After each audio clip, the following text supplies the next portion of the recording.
Could Farina really be here? Let's try to find her as soon as possible.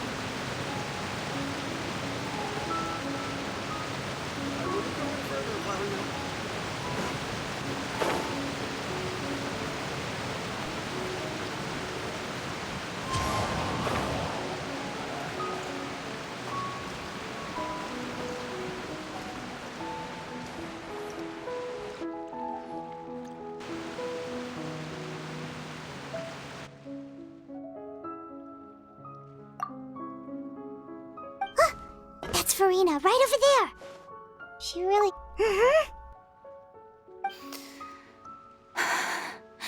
Should I just give up? This is all meaningless. What was meant to happen did happen after all. Everyone's dead. I'm sorry. I am so sorry. Give up, Farina. There's no point in holding out. I'm sorry. But what can I even do other than to repeat meaningless apologies over and over? Who's that? Don't worry, Farina, it's just us.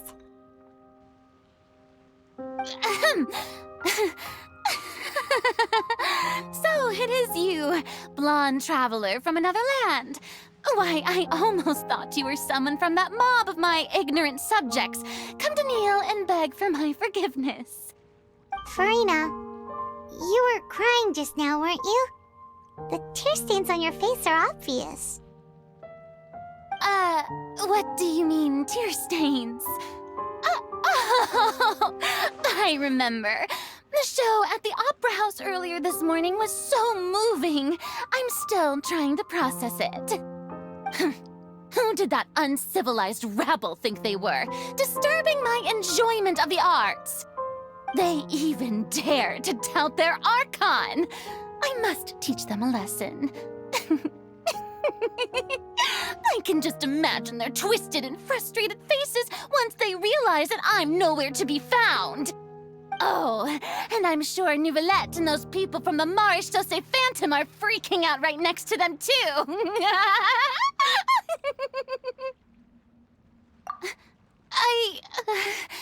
Of course not. Hey, there she is! The Hydro Archon's over there!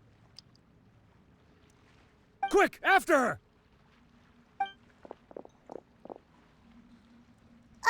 Farina, those people seem to be after you. They are? They're just some rabid fans who want to cut the line because they haven't been able to meet me in person, aren't they? That's against the rules. I can't let them get their way. Farina just ran off. Quick, we have to catch up with her.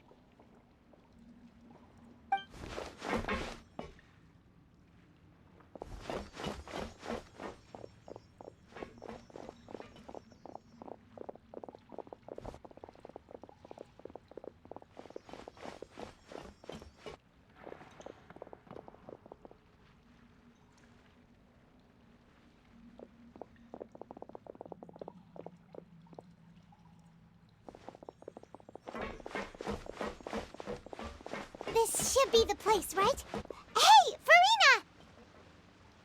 There's a good hiding spot over here. Quick, come to Paimon before the rest of them catch up to you. What is this place? Hurry, they're almost here. Fine. I suppose haste is warranted. Lead the way.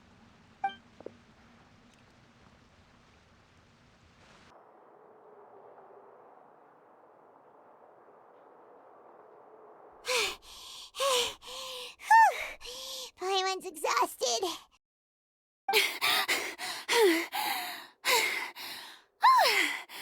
I'm so tired. I totally thought they had caught me. No, I mean, I merely gave in to the sheer enthusiasm they displayed.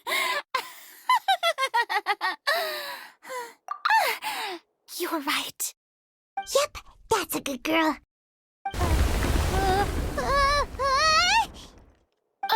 What's happening? The ground's shaking. Is it an earthquake? Yeah, a quake of this kind preceded the flooding in Poisson, didn't it? It can't be. It's happening again. Well, there's no need to worry too much about that. Neuvillette made some emergency plans, so the evacuation should go a lot smoother this time. Yeah, I hope you're right. But the people of Poisson, they've already...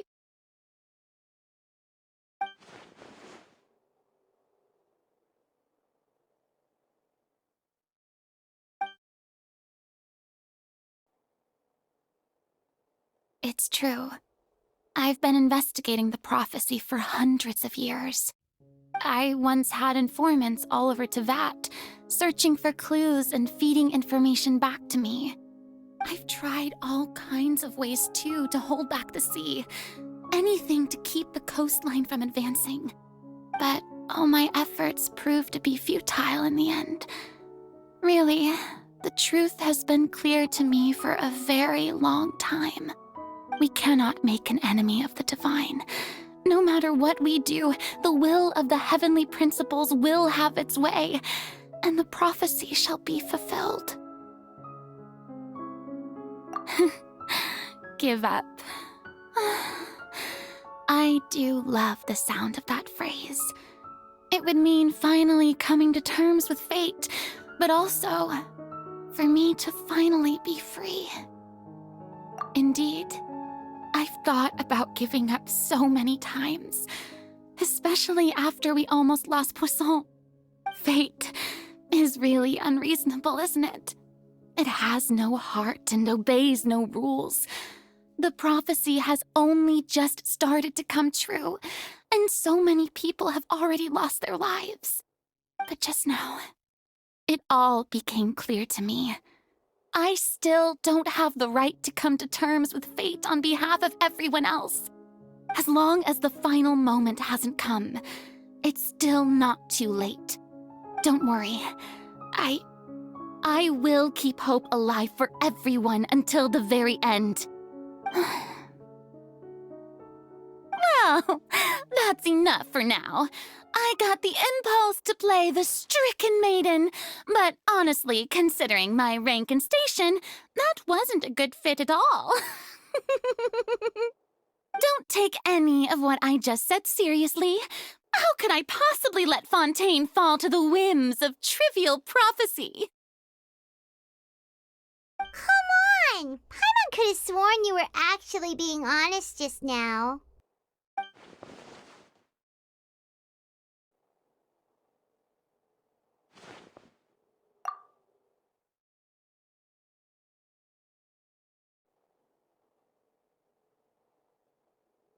Share my burden. That's impossible. It was fated right from the start that this would be my duty alone.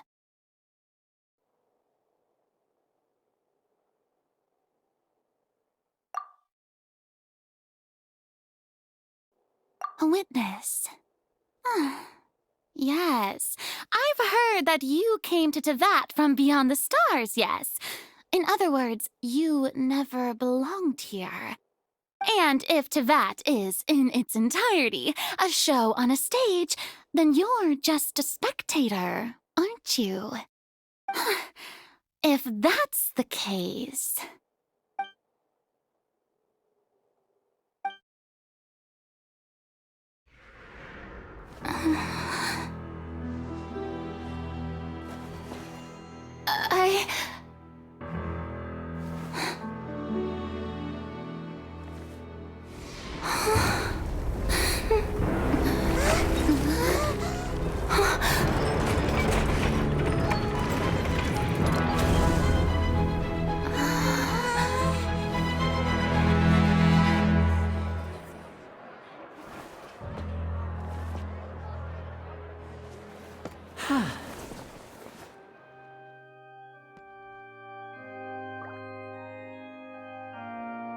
Ladies and gentlemen, This concludes my opening performance.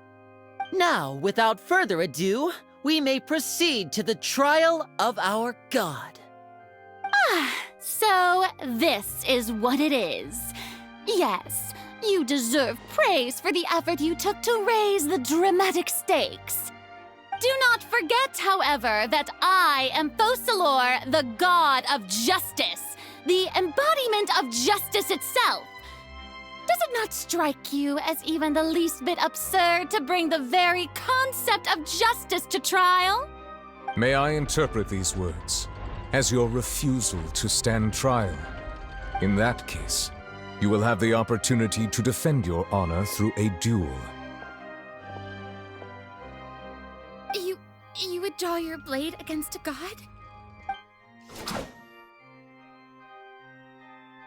I see. It seems like you have made up your mind.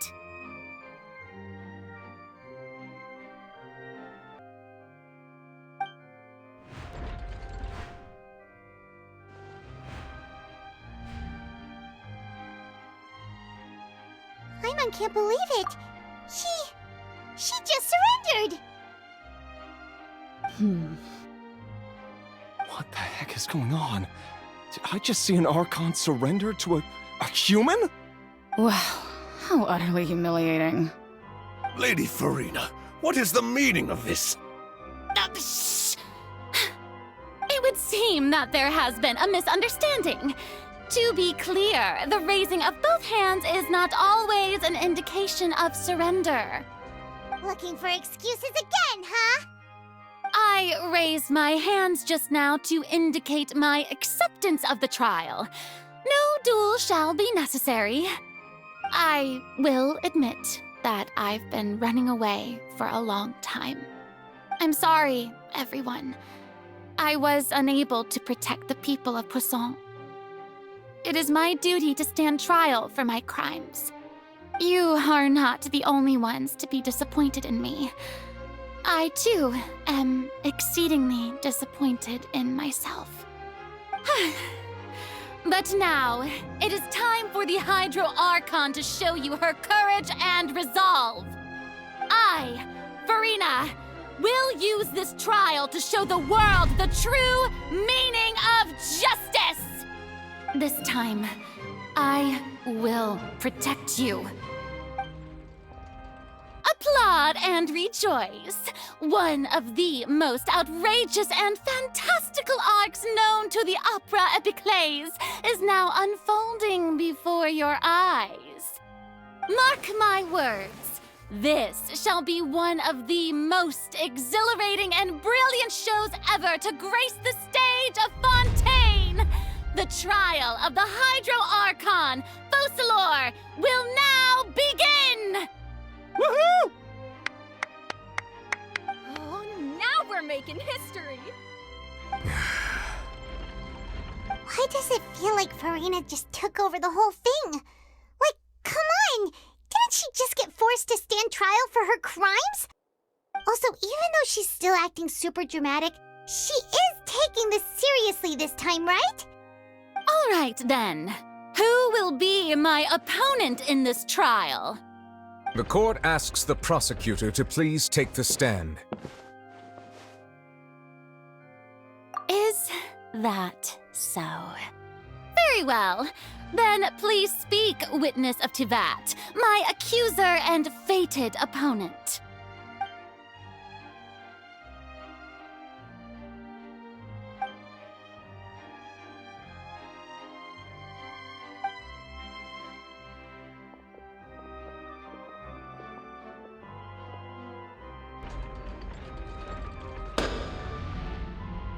Also, please allow me to ask, as a final question before the trial begins.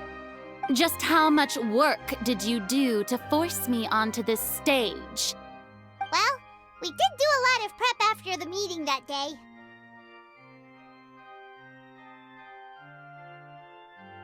I can go over the tasks assigned to the Spina di Rosula, since they were rather straightforward and easy.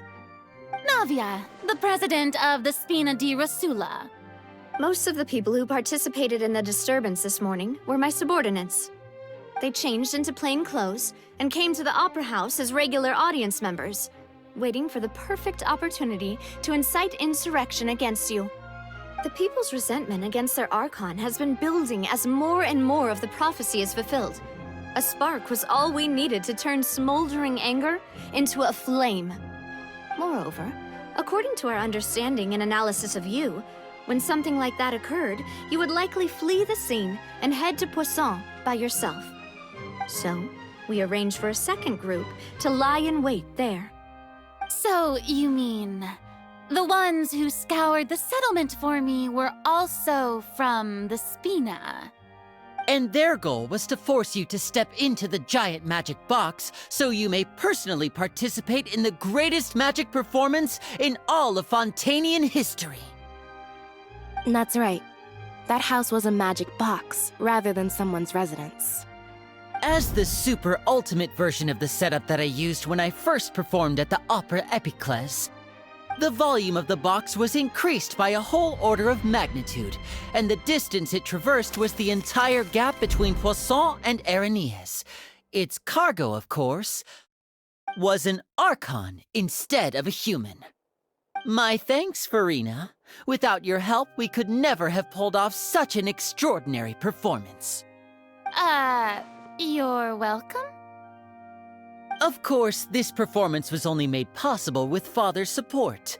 The House of the Hearth spent a massive amount of labor in Mora to pull this off. We had to select a location, construct the giant magic box, dig a tunnel, and open up a path through the water. It was a lot of work for all of us.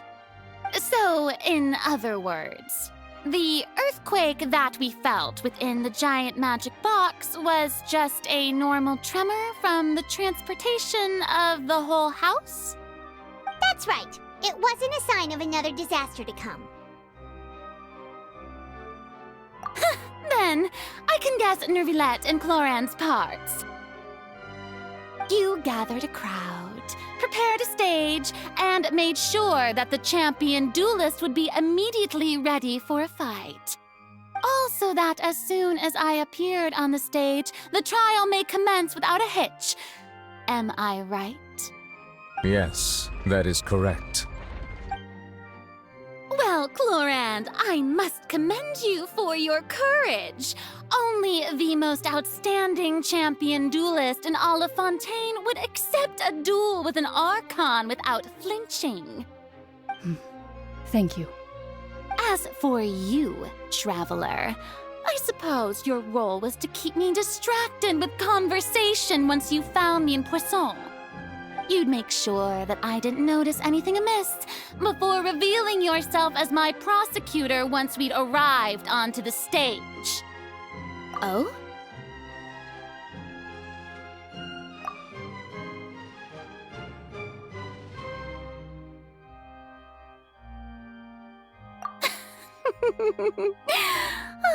Is that so?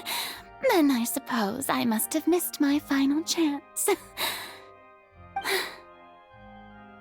It's fine. It matters not.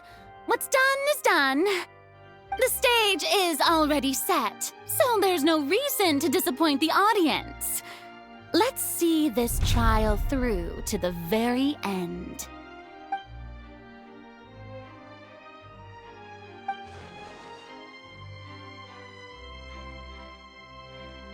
Madam Prosecutor, please allow me to pass this along. This is a document that Miss Charlotte applied for and received permission to share with you during the trial. According to her, it should speed up the proceedings. Huh? Charlotte wanted to give us something? Oh, so she's here too! Hey, Charlotte! Oh, let Paimon see.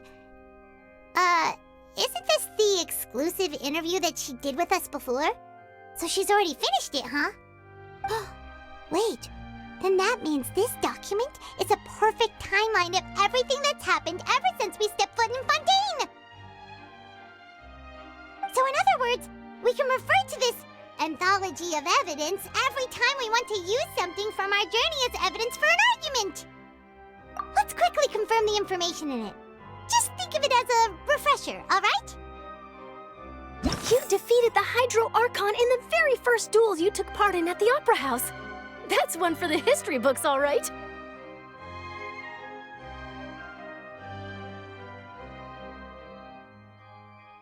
The words of someone as extraordinary as a witch can probably only be truly understood when something surreal happens to you. This is the first time Monsieur Nervillette had a difference of opinion with the oratories.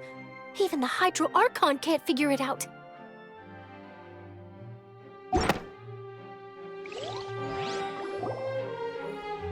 The prosecution and the defense are both in position. The trial shall now begin. Oh, come on, Nervillette. There's no need to repeat all the unimportant legalese. Just fast forward to the part where the prosecution lays out my offenses. As the defendant and the lead actress of this performance, I still haven't even been informed of my supposed guilt in all of this. Of course, it is only natural for humans to struggle to understand the actions of a god. However, you will need more than that to convict me of a crime. That's true, but my charge here is unrelated to your conduct as an Archon. Instead, I would like to charge you as a fraud who's never been the Archon in the first place. Wait, what was that? Lady Farina's a fraud? Hey, I came here thinking that we were going to try the Hydro Archon for forsaking her duty, but did I hear that right? She's not our Archon at all? Charge accepted. Lady Farina, do you plead guilty to the charge?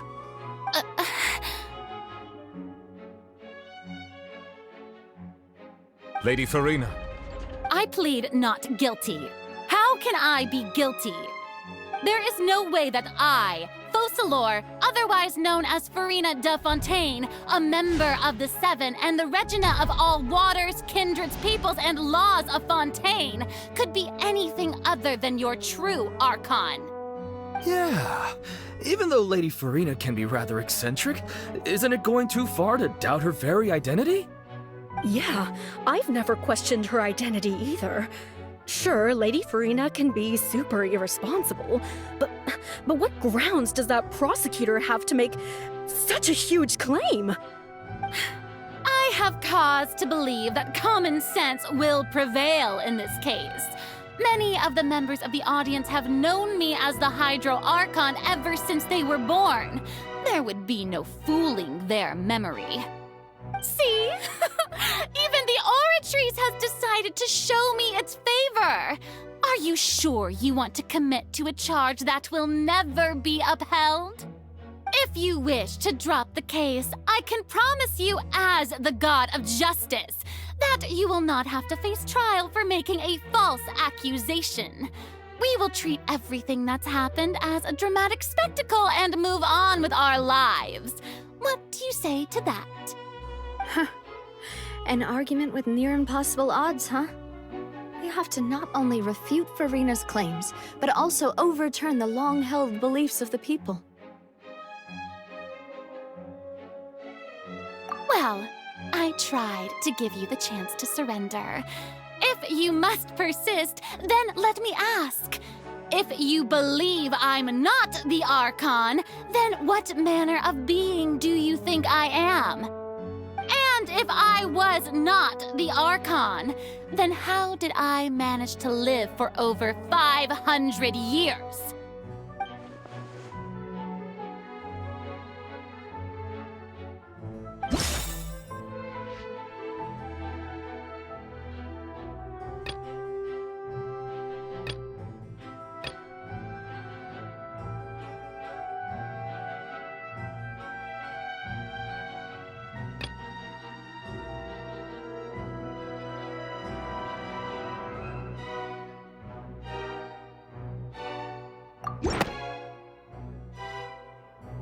First of all, you may be a member of another long-lived race, which would allow you to naturally possess an extended lifespan. And second of all, even if that wasn't the case, there could be other ways to extend your life. Who gave you that idea? Was it the knave? you'd sink so low as to use a harbinger's words against me.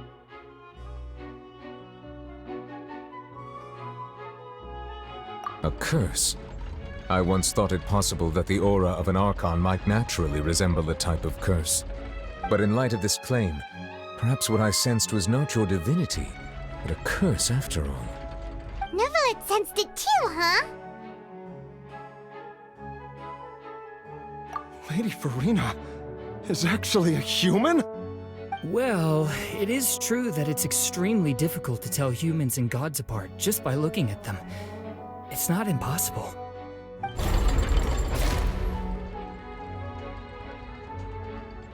Well, don't start celebrating too early now.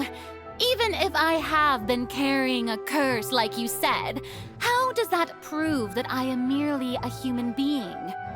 Besides, everyone knows that the main difference between a human and a god is the possession of authority. Gods can do what humans cannot. That's why they're worshipped as gods. For centuries, manifestations of my authority have served the nation of Fontaine. One need only to turn their eyes towards the Oratrice Mécanique d'Analyse Cardinal in this very opera house, or consider the indemnitium that is used in every aspect of life.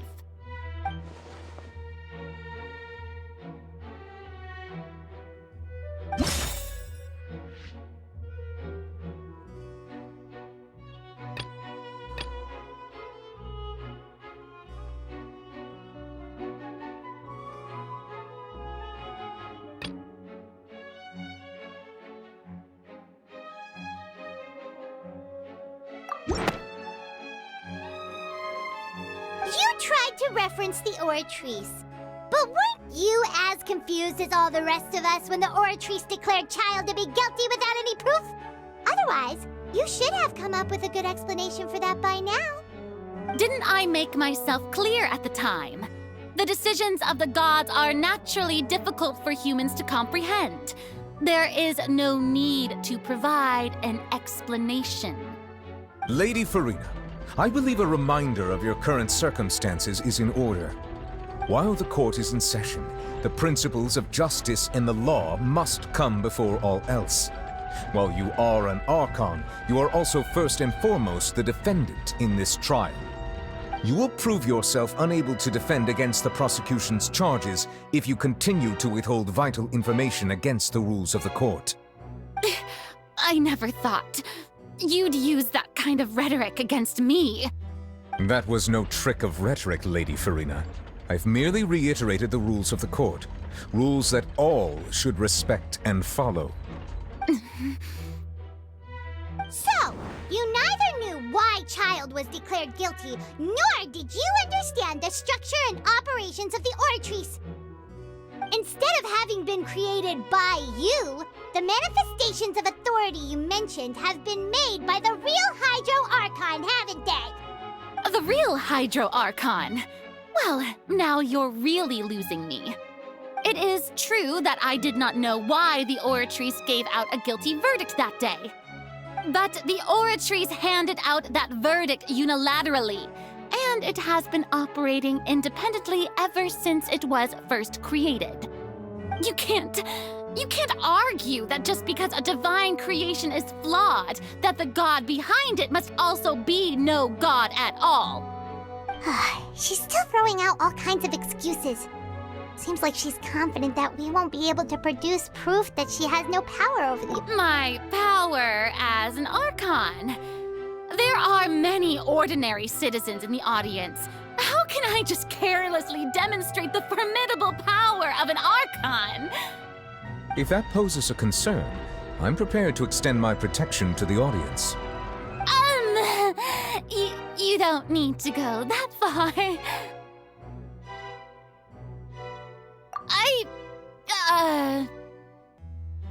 Aren't you the Hydro Archon?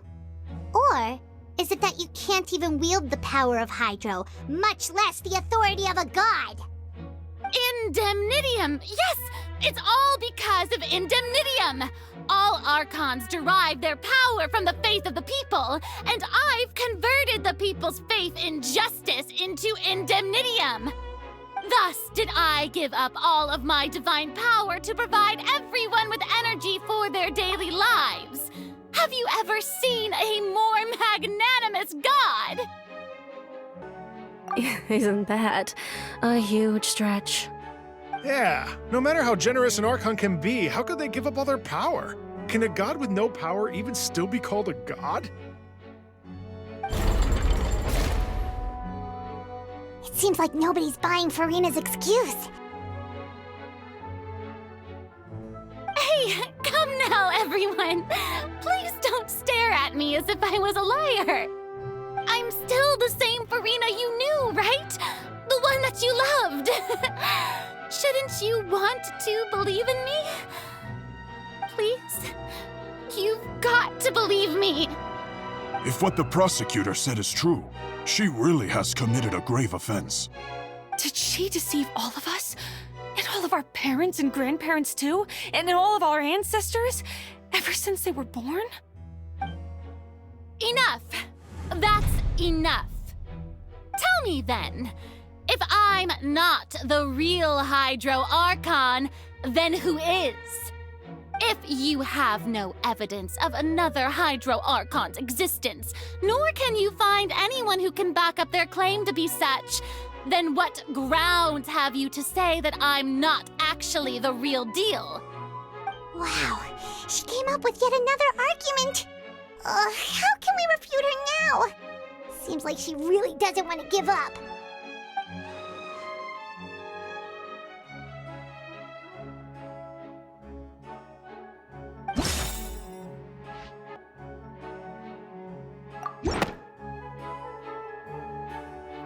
It has been established that all Fontanians can dissolve in water from the primordial sea.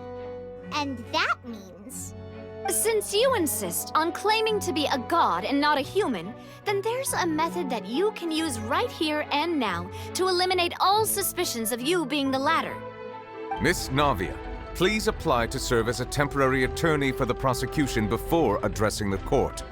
Though you act in partnership with the prosecutor, you must still adhere to proper procedure. Super sorry, Monsieur Chief Justice. I swear this really will be the last time that I'll speak out of turn.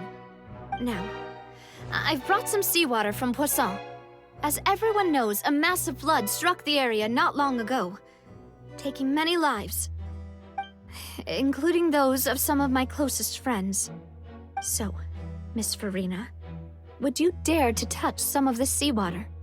If we are to believe that you are indeed the real Hydro Archon, touching this seawater would have no effect on you.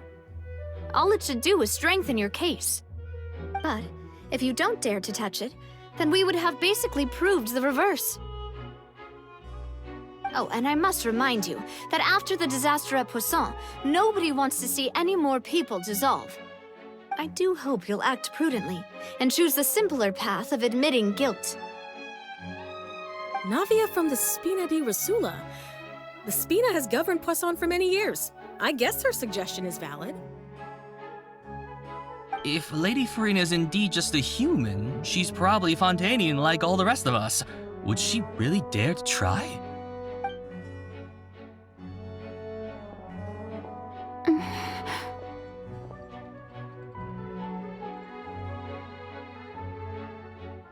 Lady Furina, this test has been unilaterally proposed by the prosecution. As it falls outside the realm of standard court proceedings, you possess the right to decline participation. Well, of course he had to tell her that. But refusing to participate is basically the same as a confession of guilt. She's just staring at the water without saying a single word. It really does seem like she's quite terrified of it. That could only mean... What's going on? Is she really planning to... that's not what we thought she would...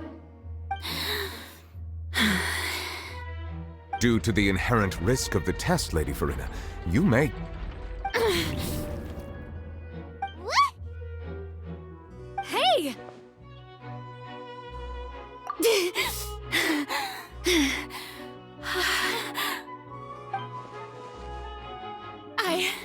I'm fine! Look at me, everyone!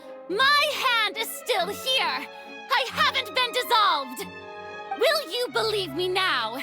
I really am your Archon. I'm nothing like a normal human who would fall apart as soon as they touch this water. Really, was this not the most obvious thing in the world? Miss Siegewin? If you're present, Miss Siegewin, please come forward and attend to the defendant. Siegewin? Don't be nervous. It'll just take a few seconds. Let me see. That should be enough. Please announce the results of your evaluation to the court, Miss Siegewin. As everyone doubtlessly saw, Miss Farina was displaying symptoms of hyperventilation and flushed skin. These indicate that she was experiencing the adverse effects of exposure to primordial seawater. The extent to which she was affected is the same as other humans when exposed to primordial seawater of a similar concentration. Thank you, Miss Siegewin. Lady Farina, you may return to the defendant's stand. Oh wait, what did she just say? I didn't get dissolved. Shouldn't that be enough to prove my innocence? Well, considering your tendency to run from your problems, we did originally prepare a direct sample of the seawater around Poisson. However, after extensive discussion, we exchanged it for a sample that is not concentrated enough to dissolve an actual human. After all, on the off chance that something entirely unexpected might occur, we don't want anyone else to lose their life to the sea. Yeah, so out of regard for Farina's life, you secured a low-concentration sample and asked the head nurse to serve as an expert witness.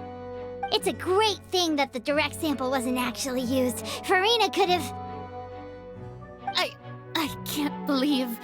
You...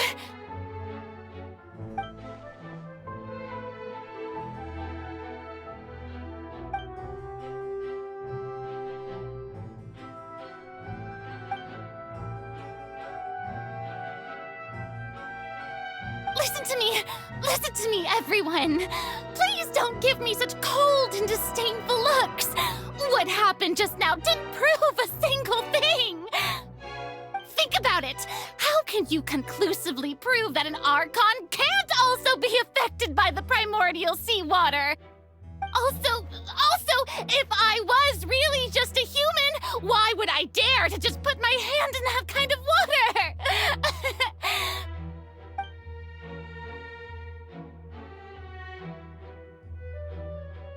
Please, everyone, anyone, just listen to me. I swear, I really am your Archon.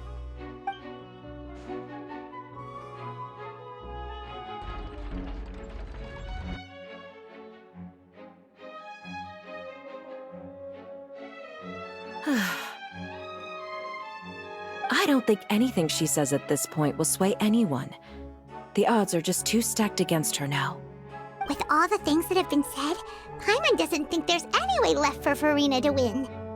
I believe the time for arguments and presentation of evidence has come to an end. If there are no objections, we will move on to the final judgment.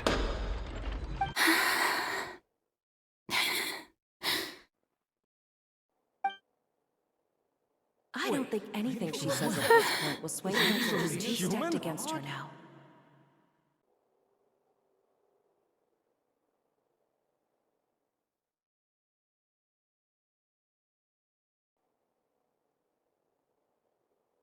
In my capacity as Chief Justice, I shall now render judgment on Farina's misrepresentation of herself as the Archon of Fontaine. As a human who knowingly deceived her fellow citizens, Farina is... guilty.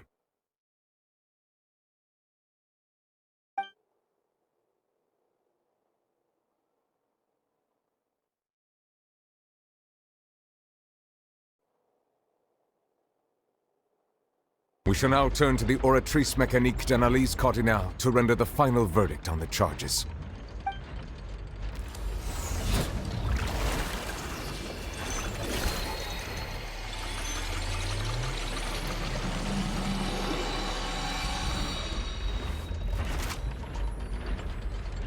According to the judgment of the Oratrice Mécanique d'Analyse Cardinale, Farina is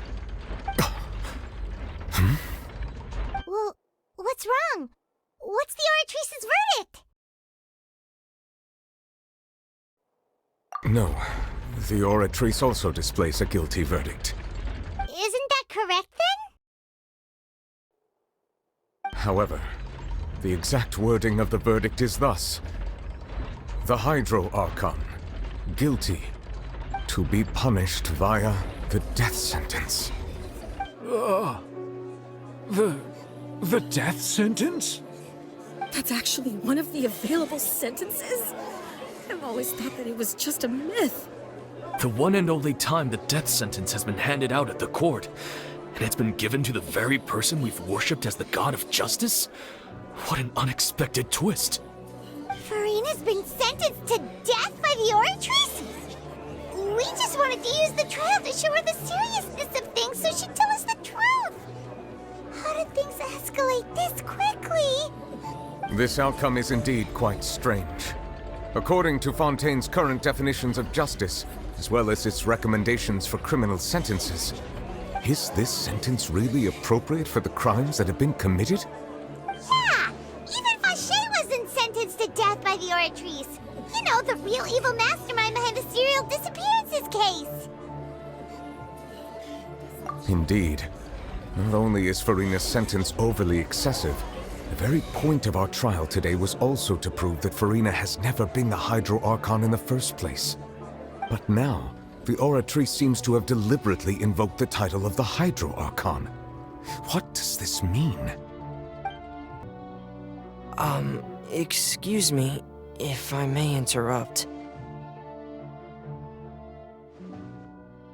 Is the trial still going? Fremine!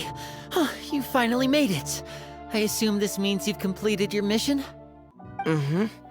Any mission Father assigns to me will always be top priority.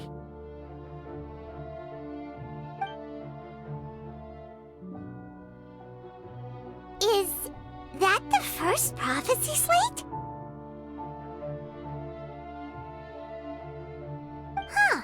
So the knave privately arranged for Fremine to try and find the missing slate. I looked everywhere and finally found it at the bottom of the sea. It took me a long time to get around some dangerous stretches of water. But has the trial already concluded? Then doesn't that mean I've come too late? Thank you for your hard work, Mr. Fremine. Please allow me to review the record left on the slate. Traveler, I believe that you have already seen the other existing slates, and would like you to come here and confirm their contents.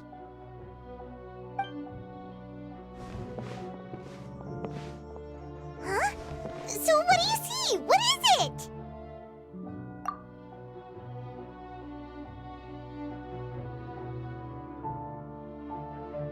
I believe I have now made sense of the Hydro Archon's crime.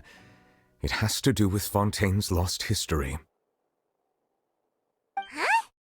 Isn't the Hydro Archon just guilty of deceiving her people? Oh, wait, no, that's Furina, and we've already proven that she's not the Hydro Archon. So when you say Hydro Archon, do you mean the real Hydro Archon we've been kinda talking about? In truth, everything that you've encountered in Fontaine up until this point can be traced back to the contents of these stone slates. However, I'm uncertain as to how much sense they currently make to you. Okay, let's try to recall the contents of the other 3 stone slates. Paimon will do her best to help you remember.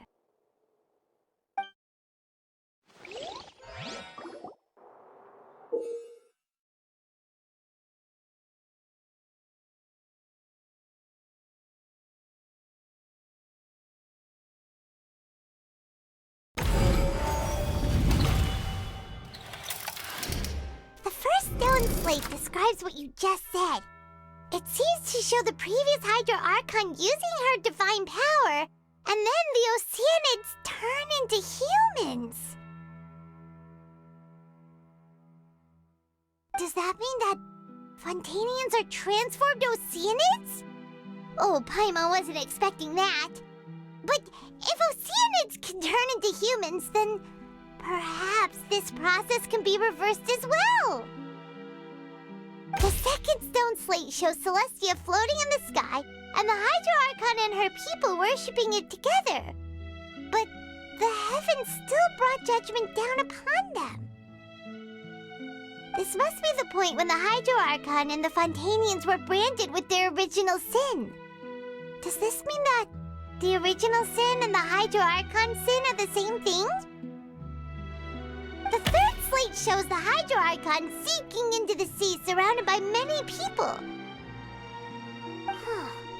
That reminds Paimon, didn't we also watch that happen to someone else? Well, the fourth slate is the prophecy the Fontanians have been talking about. People dissolving into the sea, the Hydro Archon crying on her throne, and so on.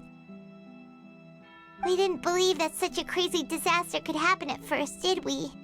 But after that incident, it was just a question of when and not if.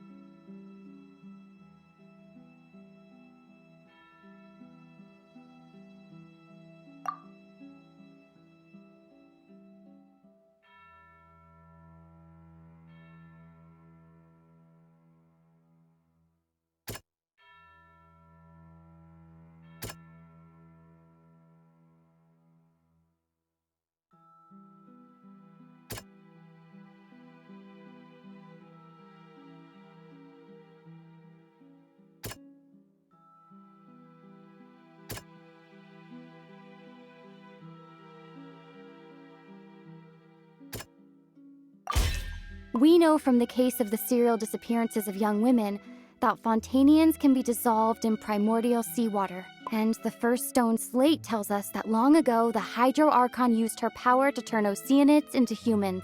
This might be the reason that Fontanians can dissolve.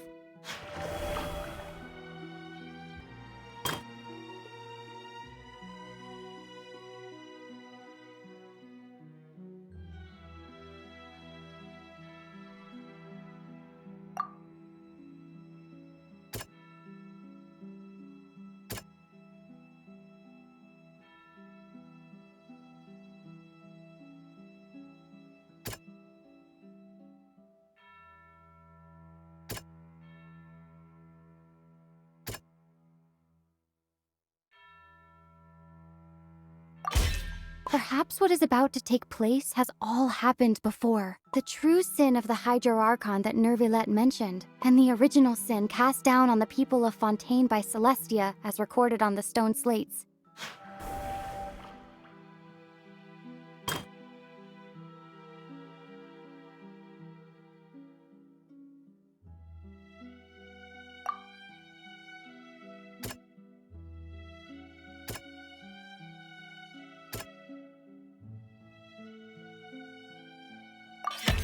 It's not as simple as falling into the sea. When Navia fell into the sea, her consciousness was subjected to judgment. The stone slates show the people gathered around the Hydro Archon in the sea. Could that...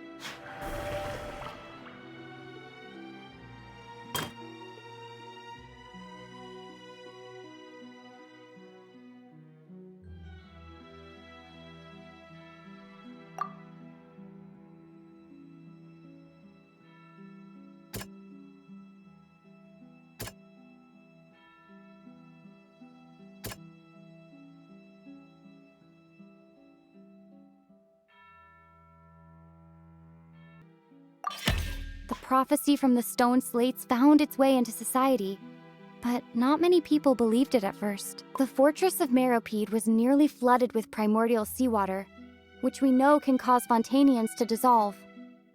It seems increasingly likely that the prophecy may come true. If we hadn't dealt with it in time, things could have gone very badly. They'll dissolve into the primordial sea but won't cease to exist. Their essence will flow in the seawater, converge, and take the form of an Oceanid. The Hydro Archon was sentenced to death in court, shocking everyone present poisoned. Perhaps this means that her sin was actually Fontaine's original sin. Navia fell into the water inside those ruins, and she nearly dissolved. She was surrounded by the people of Poisson in a court within her consciousness, and was forced to take part in a trial meant to make her stay. The eruption of the primordial sea at the fortress of Maripede was the surest sign that the prophecy was about to come to pass no matter what. The stone slate's contents can all be verified by recent events. If we combine what we know together, loads of truths should come to light.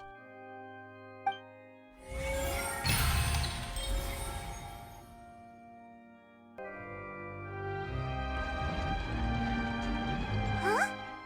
Oh, Paimon gets it now! So that's how you can make sense of it. But then it feels like we're going to have to share some truly shocking revelations. Let's hear them.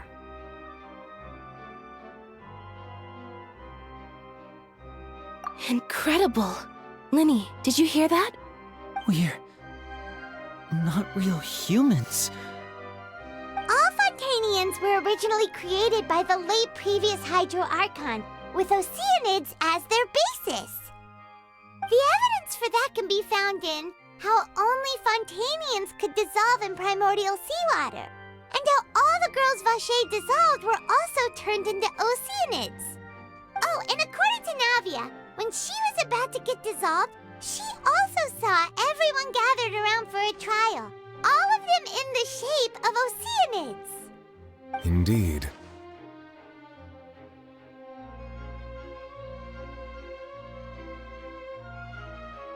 Yeah, and it follows from the content of the first slate that she probably angered Celestia by creating humans without prior permission.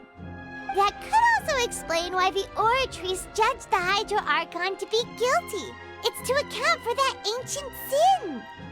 The Hydro Archon's true sin was creating us? And yet, after many hundreds of years, the Hydro Archon's creations have turned around to try to judge the Archon within the Opera Epiclese. The twists of history are often the most unexpected of all.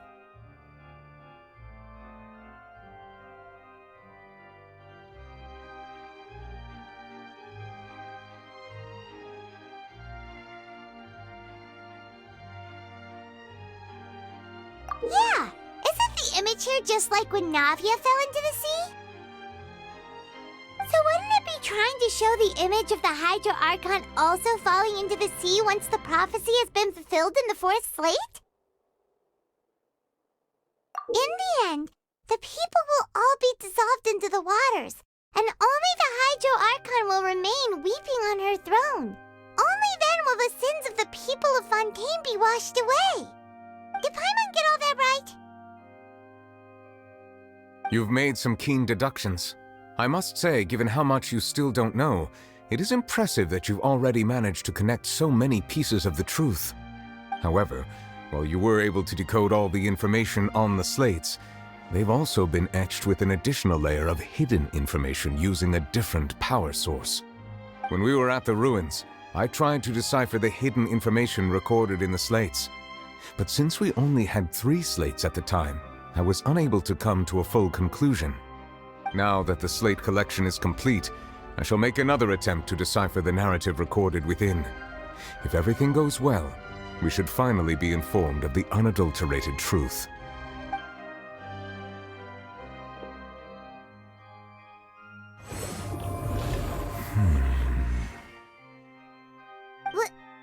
Well? Did you get it? I believe I should share this truth not only with you, but with all the people of Fontaine as well. I will try to briefly summarize it for you.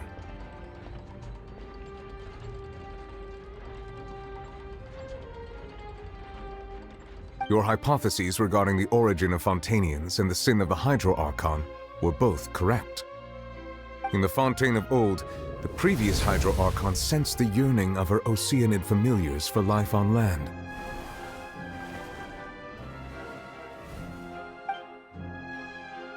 The Oceanids were enamored with the beauty and romanticism of human beings, and wishing to have those experiences for themselves, expressed to the Hydro Archon their desire to become of a similar kind. However, even though water as an element is intricately linked with the power of life, the Hydro Archon, as one of the seven, did not possess the authority to create a new form of human life. Not one to give in, she eventually found a way to create permanent humanoid bodies for her familiars by appropriating the power of this planet's primordial sea.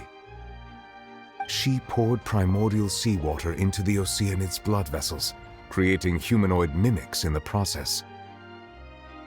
But if Fontanians were to ever come into direct contact with water from the primordial sea, the power within their bodies would escape these artificial restraints and return to the sea. As a result, their forms would collapse, and they would be reverted to their original forms as Oceanids.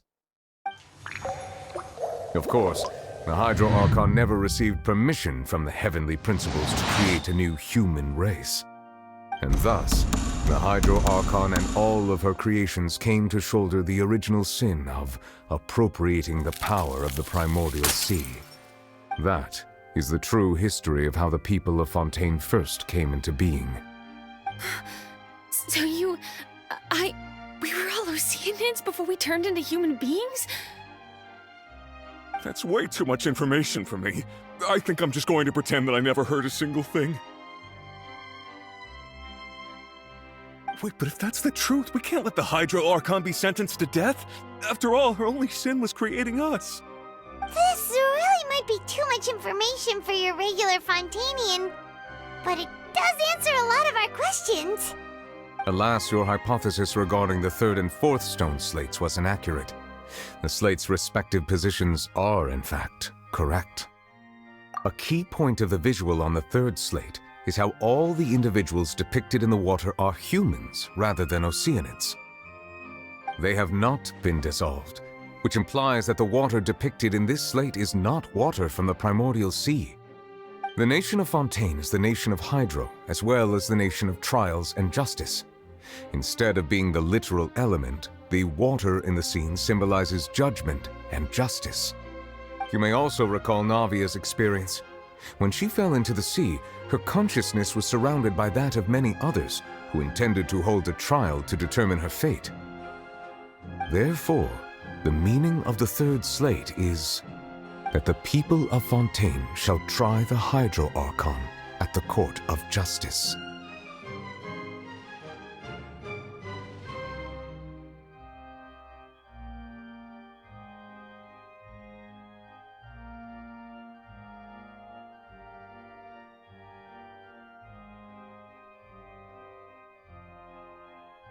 Yes, it refers to our present situation. I think I'm following now. So, what you're saying is, even though we decided to put on this trial to avoid fulfilling the prophecy, in truth, everything we've done has happened exactly as the prophecy foretold. So now, it seems, we're the ones making sure it comes true. What should we do? Huh. No matter what, the prophecy will be fulfilled.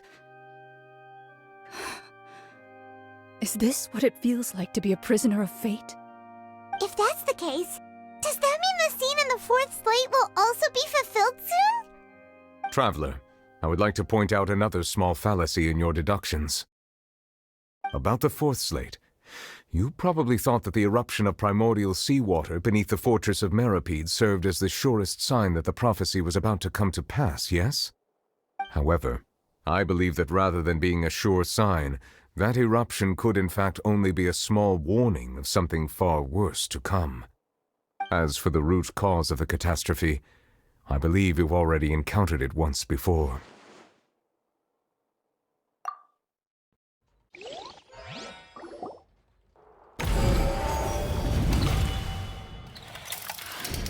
This eruption was just a small warning of the things to come.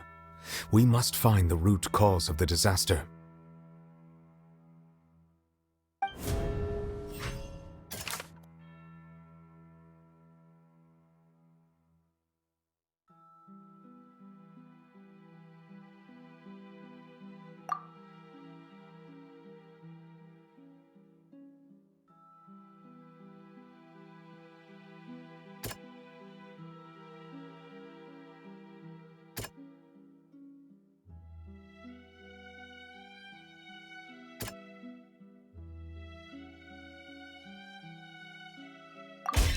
It was both dream and reality. If we're talking about a true culprit, that could only be that thing inside the Primordial Sea, right? The truth, the original sin, the trial, and the root cause of the disaster.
That was way too close!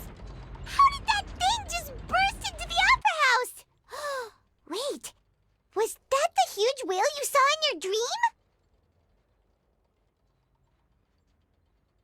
So we've met it at last. I understand very well why it has chosen to make an appearance here. That whale does not belong to Teyvat. It is a monster that has traversed the stars, weeping all the while. It has been greedily consuming the energy from the planet's primordial sea, using it to grow. That is the main cause for the rising sea levels. And once it has finished consuming all of the energy contained within the sea, its next step will be... You said that when the Hydro Archon first created Fontanians out of Oceanids, she filled their blood vessels with primordial seawater. Precisely. That whale finds the blood of Fontanians nigh impossible to resist. Therefore, when it left the primordial sea, it decided to make its next stop a packed opera house full of food. Food in the form of Fontanians. We just barely managed to push it back, right? In that case, won't it come back to target the people again once it's managed to recover its strength? That is correct. Indeed, it is more accurate to say that we should thank that Harbinger for buying us some time. Without him, the whale would have likely come onto land far sooner. From the way he looked, he must have been fighting the creature for quite a long time. That battle maniac. We've always known that he had a special connection with that whale, but we definitely didn't expect it to help us out like this. Anyway, now that we know that this whale is the actual cause of the disaster recorded in the prophecy, all we need to do to stop the prophecy would be to find a way to beat it up, right? It is too late. It had already absorbed too much of the primordial sea's energy before we could notice it. At this point, it has become practically integrated with the sea itself. Even if the entirety of Teyvat were to be destroyed, it could still survive and swim off towards some other world. That's not something I will accept.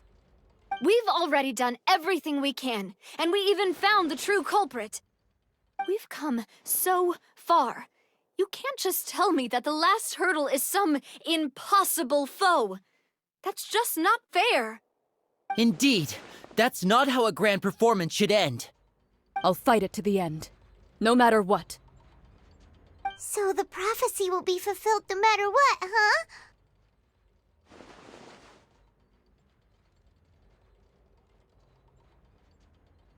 The prophecy. Yes, what has been prophesied will be fulfilled. You may view such things as the history of the future.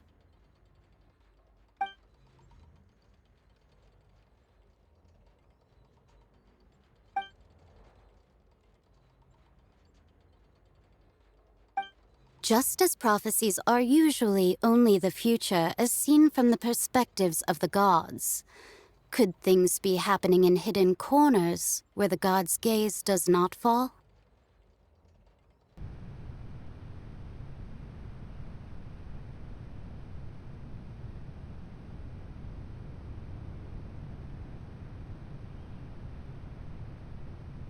You...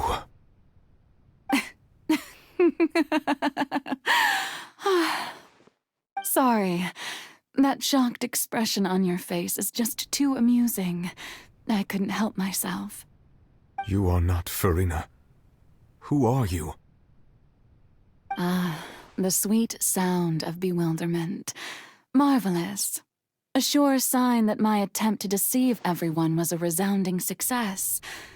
But to answer your question, I am Focalor. You know, the god. Focalor? Why did you deceive us? Oh, that wasn't my goal, of course. Goodness, no. But I had to fool everyone else too, if I was to stand any chance of deceiving the heavenly principles. Deceiving the heavenly principles? It's all because of that pernicious prophecy. Dreadful, wasn't it? Everyone doomed to dissolve. Fontaine condemned to be flooded.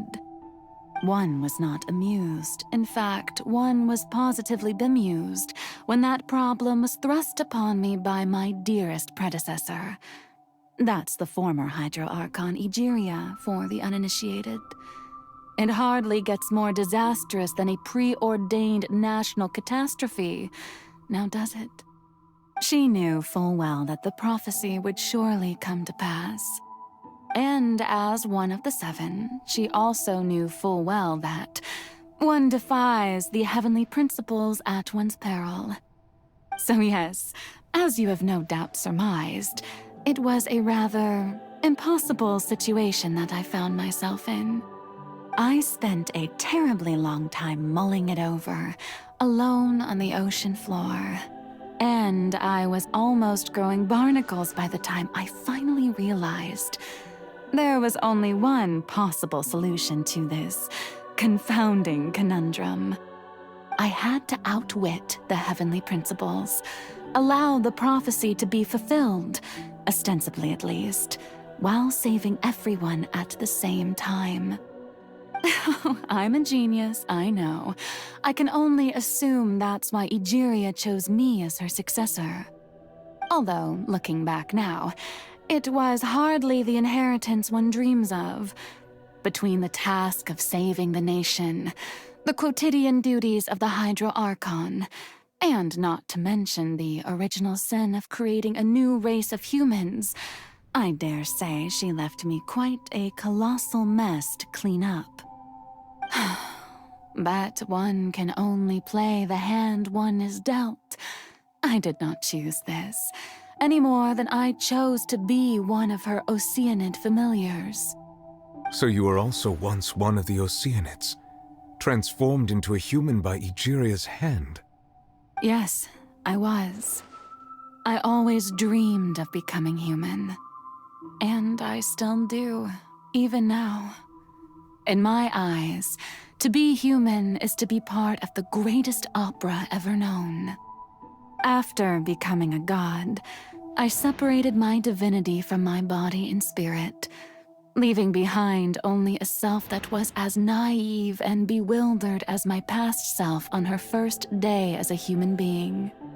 The me you see before you now is that divinity. And the human counterpart I left behind I named Farina. She could feel joy, sorrow, and everything in between. She could be as vain and conceited, or as meek and vulnerable as she wished. Her strengths were of a kind only a human could possess, as were her shortcomings. But in my eyes, Farina's humanity was what made her perfect. She was perfectly human in every way. The person I always wanted to be. Anyway, so then I cursed her. All part of the plan, of course. The plan to deceive the heavenly principles. Do you still remember the final scene of the prophecy? The Hydra Archon, alone, weeping on her throne. In order that the prophecy might appear fulfilled, I invited Farina to be an actress, to play the part of the Hydra Archon in the prophecy. Under the curse I placed on her, so long as I, Focalor's divinity, continued to exist, she could not die. But nor was she free to live her life in the pursuit of happiness. Instead, she was forced to take the stage in the opera house, to embrace the role of leading lady, to forever play the part of the god from the prophecy, all to create a deceitful appearance of that prophecy coming to pass. I suppose now you probably understand why your court is called the Opera Epiclese. But Farina is only human, isn't she? Even though she has had a long life, her mind is no stronger than that of any other ordinary human being. I cannot begin to fathom what she has had to endure. It must have been torture for her. It has indeed. And although she is, in a sense, me in human form, I most definitely owe her an apology for it. It's been 500 years. And all along, she's been playing her part in the most unimaginably long, unbearably lonely, and agonizingly painful opera of all time.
Oh, who permitted you to come onto the stage? Now, I understand your admiration for my august self, but I must ask you to keep to the rules. All right. It is not my intent to reprimand you. There is no need to state your name. Just be off with you. Do not distract me from my performance. Oh, do not jest. Can you not feel it? I am Focalor. The eyes of countless Fontanians are upon me. I must, at all times, display the utmost elegance and nobility.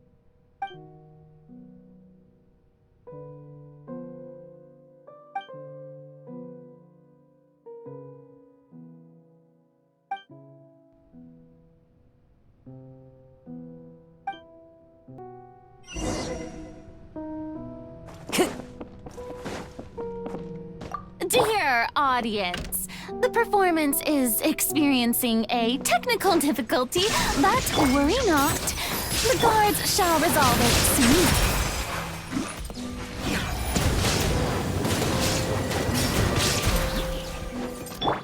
There is no escape! The wind knows me.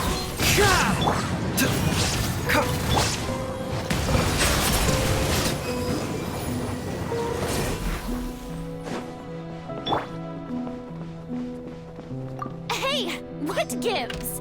The audience is still watching me, you know. Guards? Wait, where are the guards? Guards!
Farina. Farina. Huh? Who's that? Who's calling me? Where are you? Be not nervous. Be not afraid. I am before you. Wait a moment. You're near me? How can this be?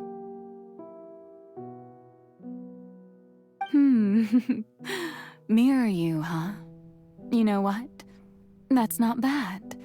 Let's go with that. Mirror me? What do you wish to say? The prophecy. Have you heard of it? What prophecy?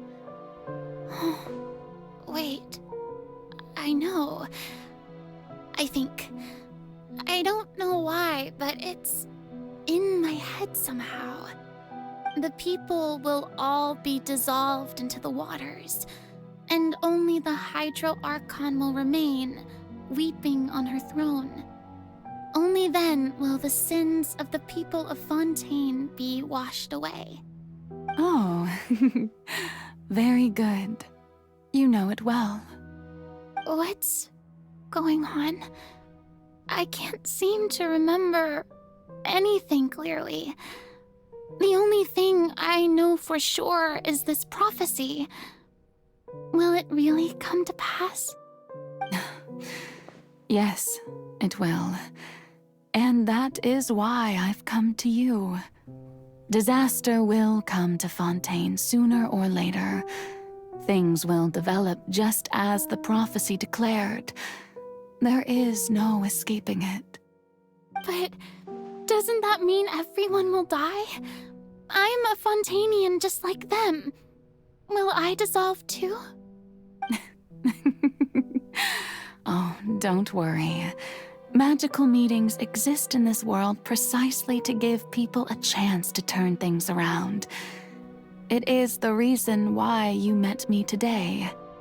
I will tell you how to save everyone, but you may have to suffer somewhat. Oh, so there's still hope after all. Goodness, you frightened me. You spoke so much and with so much certainty. As for the suffering, well, I will admit that the first thing that came to mind was, why do I have to be the one to suffer? But if the prophecy will come true, I'll also die anyway, right? So if I've already met you as my magical meeting in this world, if there were scales, with all the people of Fontaine on one side and my pain on the other, is it not obvious where the scales should tilt? You truly are the perfect human, my ideal. I suppose this would also be the justice that belongs to you. Huh? Don't worry, it's nothing. Listen well. Fontaine has just lost its Hydro Archon. I need you to play a role. That of the new Archon. Play as a god? That's right. You must begin a never-ending masquerade. You must never let anyone suspect your identity. If you can keep it up, then I shall have my way of defying this prophecy. But should your identity be revealed, then all hope will be lost. But how will I do this? A human assuming the role of a god without being exposed. Don't worry. What you must do is not to turn yourself into a real god. You simply need to play the role of a god as humans imagine them to be. Being a human yourself, I'm sure you already know what such an entity would be like. Remember, your true challenge will not be pursuing divinity, but contending against humanity. I'm still not sure I understand, but I'll try. I'll try to do this. So, how long am I going to have to play this role? To accomplish this mission, you will have to stay on the stage for many, many years. You will endure and not grow old until your task ends. But I promise you, all will eventually end in a magnificent and dramatic trial, and everyone will be saved.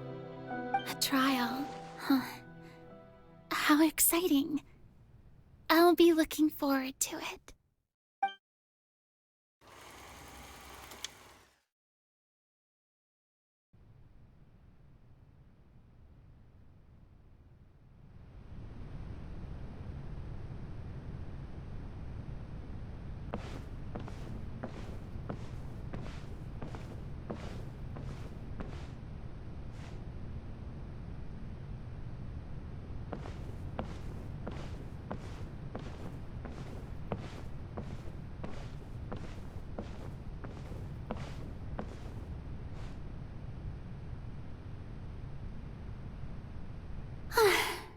The Maison Cardinalise has announced my accession, but this is my first time facing the people. What should I say to most appear like a god?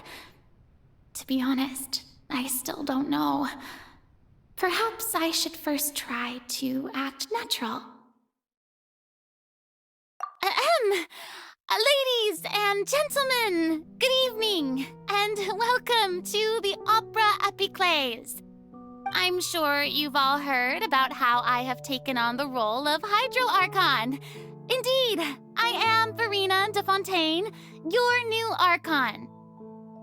In truth, I know little about becoming a nation's new god, but it will be my honor to guide you all. As the god Focalor, the god of justice, I shall do all within my power to lead you into an age of fairness and justice. Once again, thank you all for coming. If you should have any questions or suggestions, please send them to the Maison Cardinalise. The future of Fontaine will require us to work together, after all. This should do it. I thought I might stammer, but thankfully, I was able to convey my thoughts just fine. Okay, and next. That's the new Hydro Archon. Is this some kind of joke by the Maison? I would have thought that a being that surpasses humanity would be a bit more assertive. Hey, did you hear that? She even told us to send her suggestions there at the end. Shouldn't gods be all-powerful? She's being so modest. What's the difference between her and an ordinary person, then? If if you ask me. Perhaps the succession didn't actually happen. She might just be a maison-back puppet. Wait, what's going on? Why is everyone suspecting me of being a fake? Oh, this is bad. If I get exposed here, there'll be no saving the people from the prophecy. Right.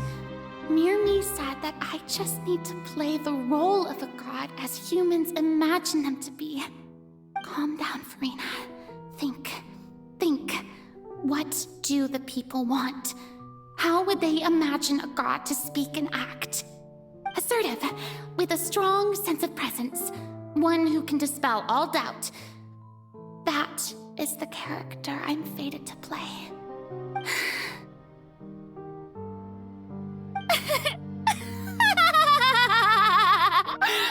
Oh, very good, my people. Only ones such as you are deserving of my rule. Now, I was wondering if some weak puppet were to one day come onto the stage and claim ownership of this opera house, would the children of Fontaine follow them? Well, it seems that you would all see right through them. Having passed my test, you are qualified to witness wondrous trials alongside my august self, here in this opera house. You may consider my previous act a door gift of sorts. I thought it was a debut that suited the atmosphere.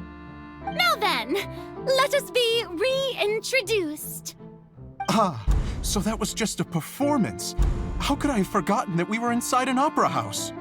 Her personality. It's quite shocking, to be honest, but I suppose it's a better look than before. Such a fascinating and bold deity. How wonderful! Our future may yet be bright after all. It seems I've turned them around. Best follow this flow and restart my accession speech. My dear people, whether you acknowledge me or not, whether you trust me or nay, I say to you, keep faith in your ardor for justice. We have heard it said that this nation's sins can no longer be washed away. Well, I say that justice is most fragrant when it blooms amid sin. The scales of justice should not weigh heavy in the hands of its god. On one side, it must carry fairness and justice. And on the other, praise and applause. May law be the prayer on our lips. May judgment be our worship. Let us light the fires and drink to the future of Fontaine. There is no trouble in this world that justice cannot solve. All that is needed is for you, my people, to believe in it, heart and soul. So long as I, the Archon Focalor, stand within the Opera Epiclese, so long as I stand before the Oratrice, I shall even judge the gods of this world!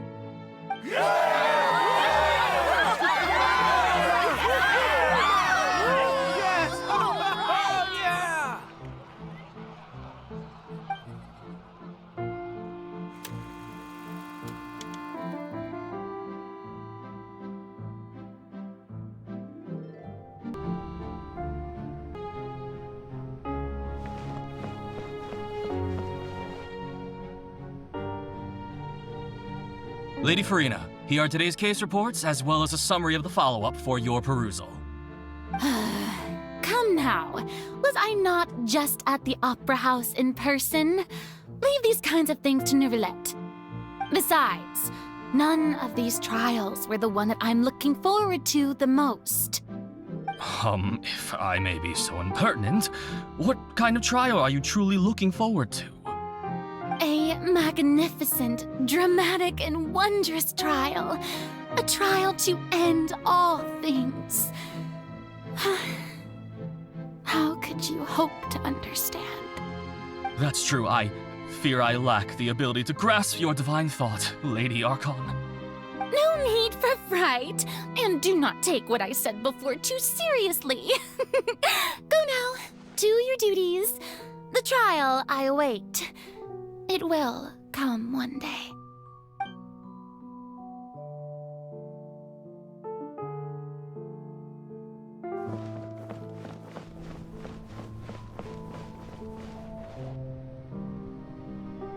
Lady Farina, I don't know what to say. Thank you for agreeing to see me. No need to thank me. Rather, thank your own sense of perseverance instead. Long have you stood in line to meet me, have you not?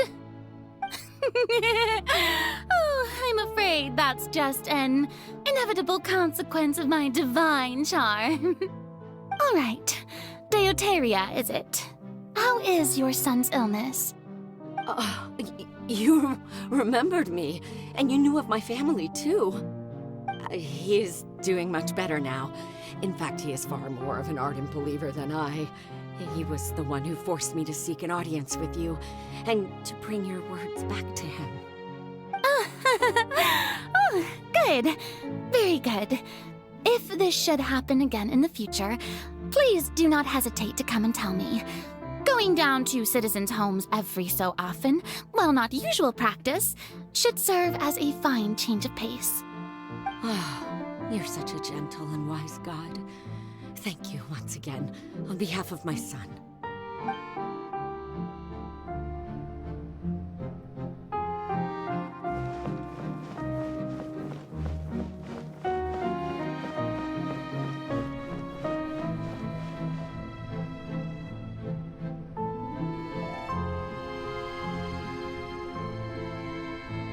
Lady Farina, here are the latest hydrological reports. As for the specific parameters you asked to take note of, I'm afraid things still don't look good. I see. It's as I thought, then.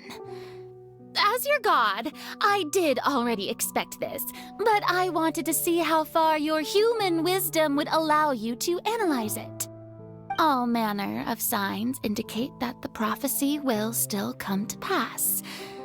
Forget it. That's not something you need to worry about right now.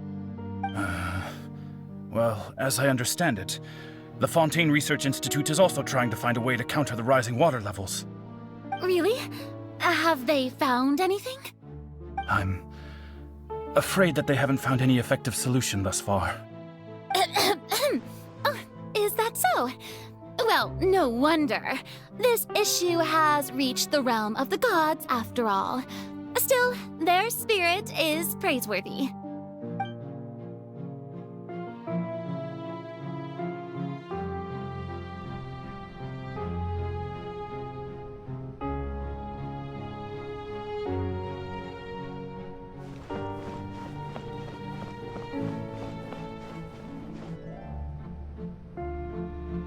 The day is finally over.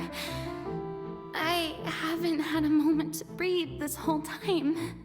But it's good to see that everything's getting on track. There are no longer any voices of suspicion.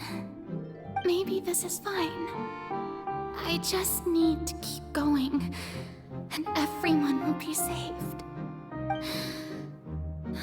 All right, Farina, don't think too hard about this. You need rest. Tomorrow's a new day.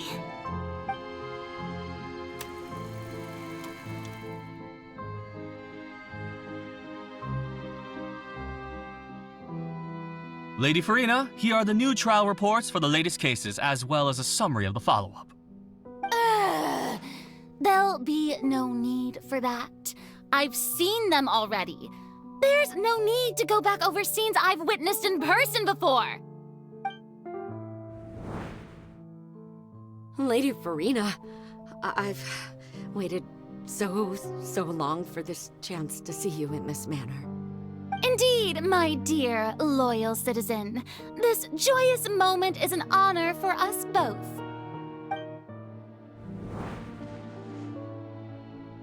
Lady Farina, we're detecting significant hydrological anomalies near Poisson. Understood. Keep monitoring. Keep me informed should anything come up at the Institute.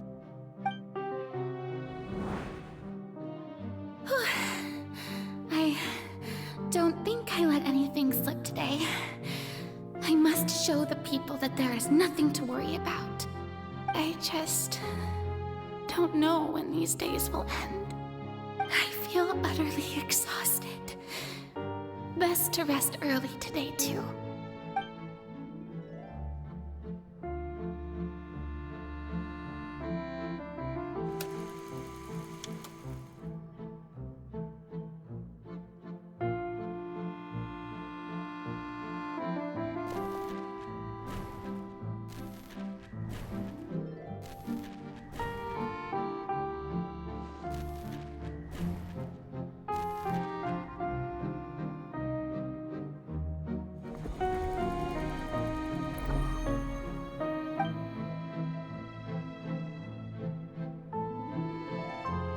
Lady Farina, it's like a dream being able to speak with you up close like this.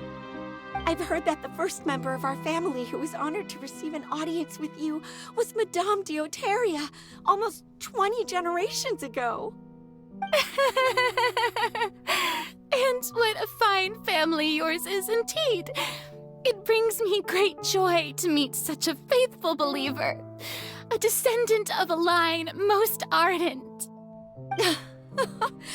Surely you exaggerate, Lady Farina. My lady? What is it, good citizen? Oh, are you crying? Oh, really now? I didn't even notice. This must be the overflow of hydro from my person. Well, can't quite help being the god whose dominion is the waters, can I? No wonder. No wonder. A manifestation of your power, then. Oh, Archon, I am honored to have witnessed it. Honored indeed.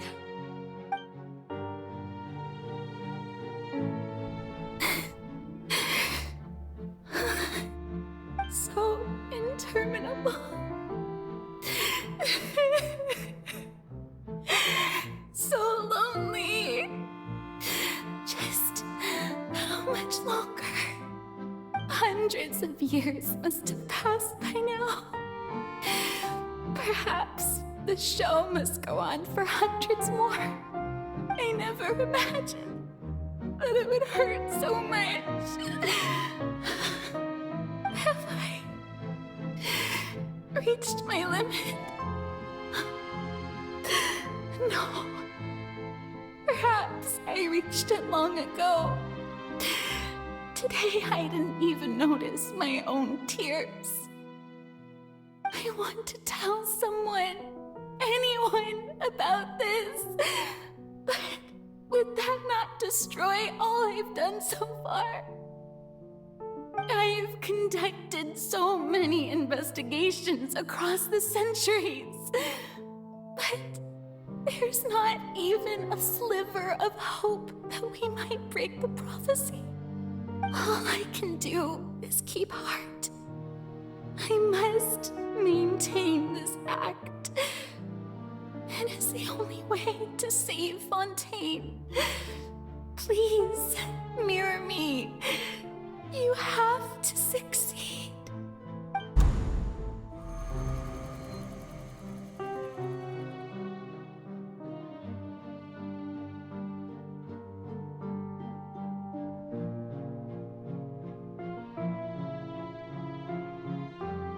Farina, you don't have to shoulder this burden alone. Although I don't know what you might be keeping from everyone, your people are more than willing to share your burden with you.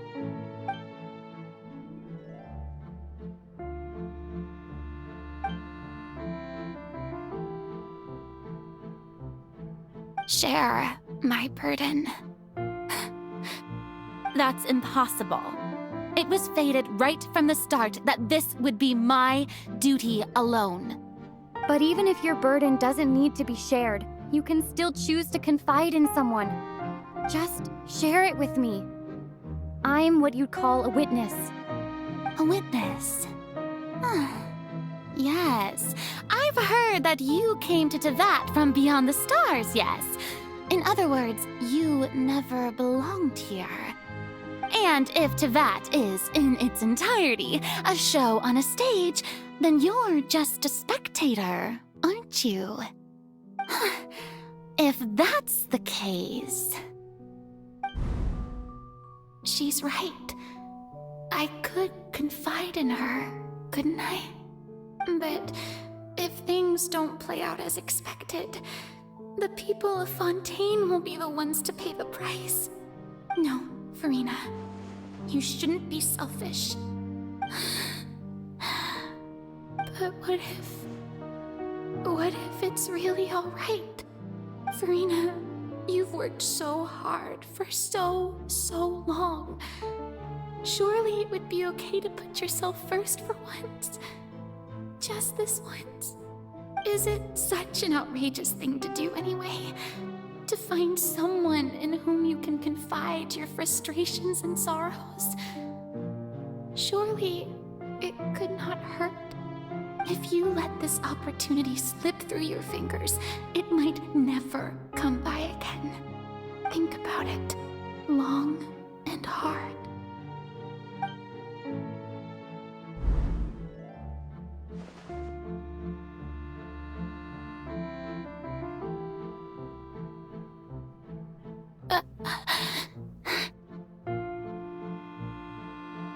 No, I have nothing to say.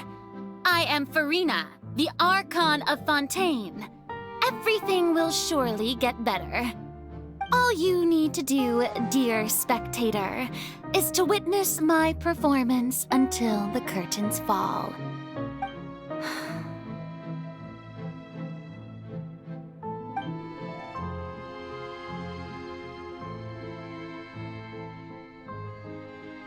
Fine.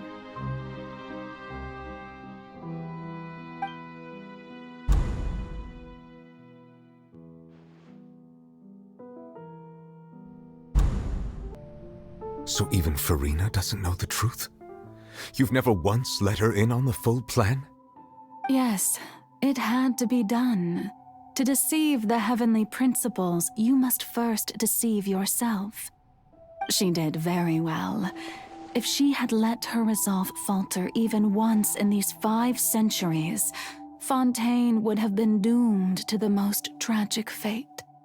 It seems that trusting humanity was the right decision after all. I believe that I understand how your deception works, but that is only half the truth, is it not? How would you build on this foundation to save the people of Fontaine? That is the most important thing.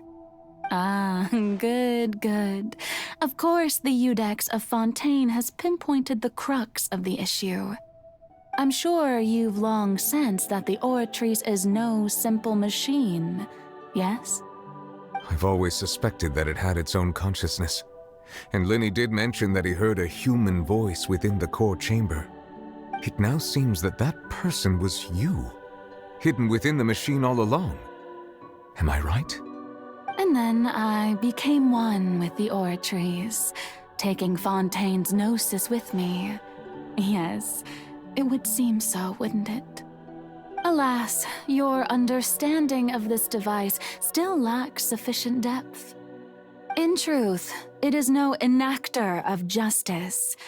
It is, in fact, a device created to kill the god of justice.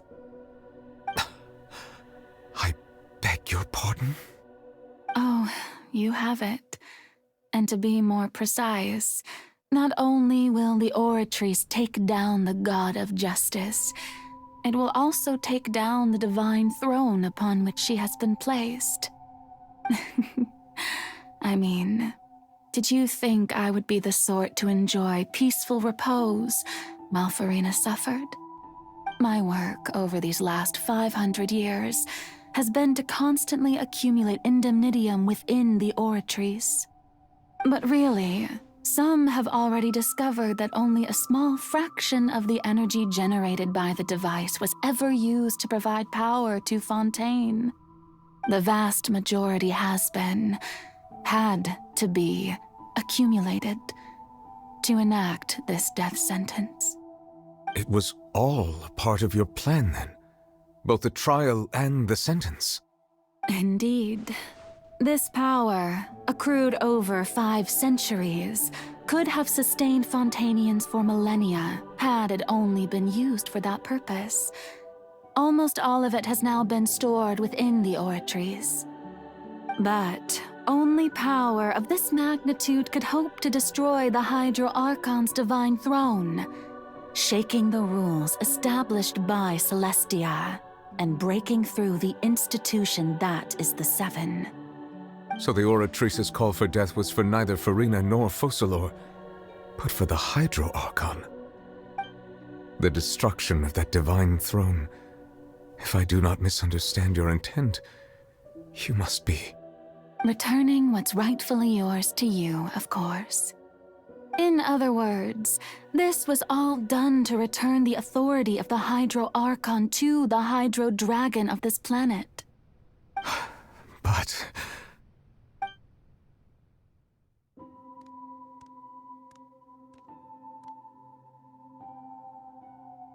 Oh, what?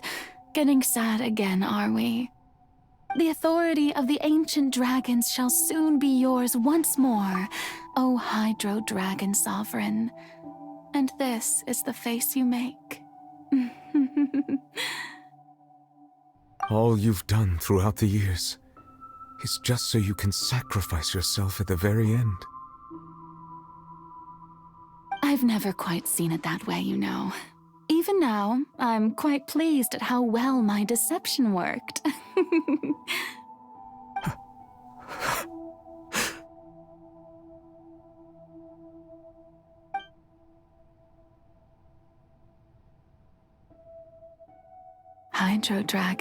Hydro Dragon, don't cry. I must say, had it been within my rights, I would have loved to judge the heavenly principles themselves. Were they not guilty of essentially the same crime?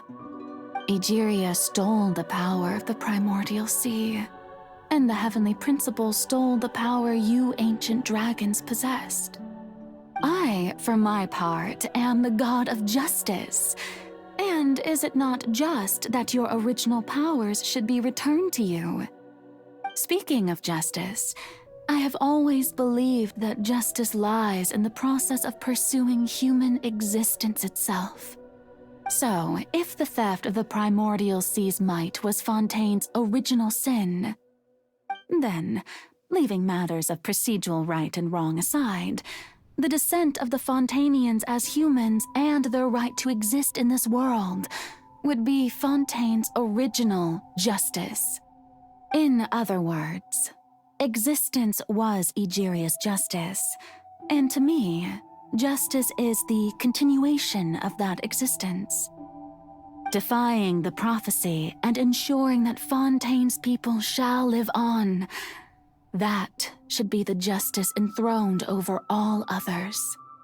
At this point, we, whether it be myself or all other Fontainians, have shouldered the burden of this sin for far too long. Iudex Nervillet, the highest judge in our land, when you regain your full power as an elemental sovereign, what verdict shall you pass upon us? So when I was invited to the court of Fontaine to serve as Iudex, I see now that that was your idea too. At last, I now understand the true purpose behind this position. In the beginning, I was uninterested in human existence. But these 5 centuries of living alongside them have gradually brought about mutual understanding between us. And I have even attempted to feel as they feel. You are a devious one, Focalor. Things being as they are, surely you know that I could never declare them to be guilty.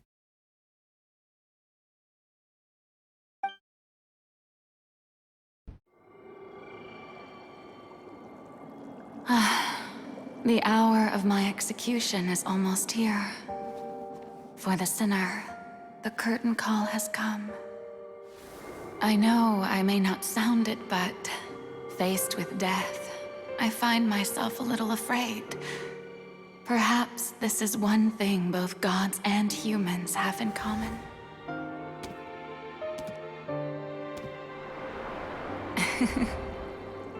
Farewell, Nervalette. I hope you've enjoyed the part you played these 500 years.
Judex Nervalette, hereby declare,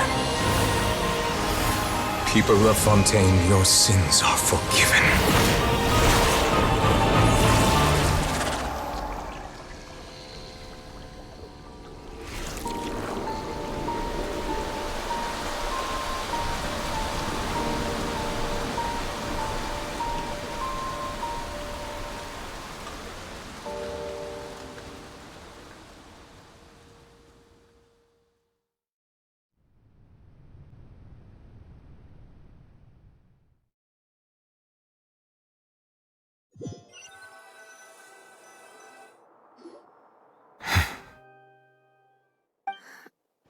What just happened? Has the death sentence been carried out? Was that bright light some sort of misdirection? I have a feeling that something huge just happened. But since we're all still alive and haven't been dissolved, I assume whatever happened was good for us. It's time to end this. We must mete out punishment to that beast. But didn't you say just a moment ago that it can't be defeated? I have gained the strength sufficient to deal with it. Through certain means, I now have the ability to separate the power of the Primordial Sea from that creature. We should seize the opportunity to pursue our quarry.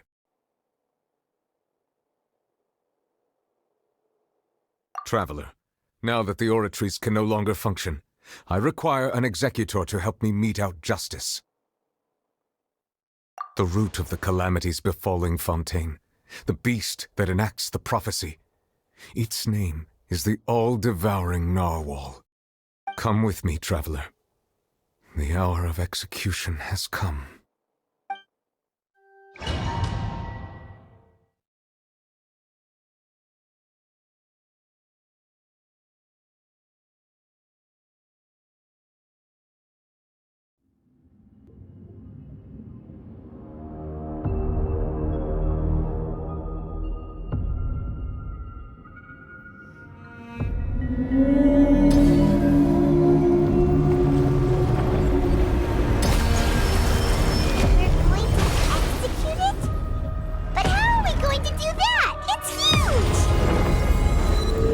Done my best to separate the power of the Primordial Sea from the way.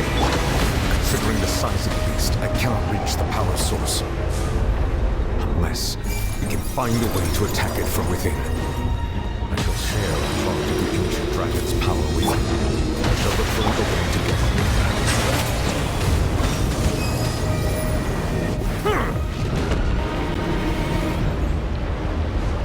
I can feel its sorrow turning into hostility.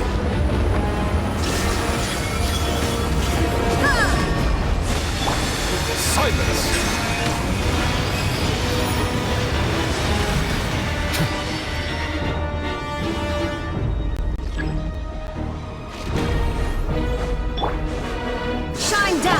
Bow your head. The all-devouring narwhal cannot resist its instinct to devour. Continue to trigger its hostility. A chance will present itself.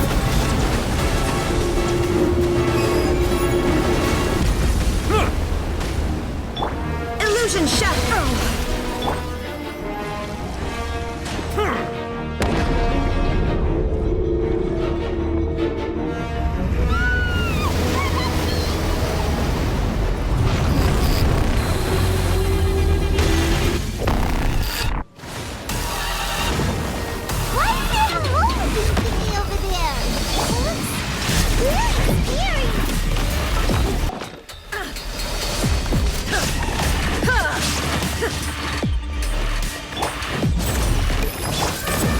One with nature. Chap!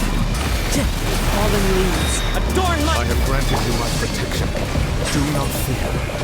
Seize the moment and use my power to suppress its roots from within.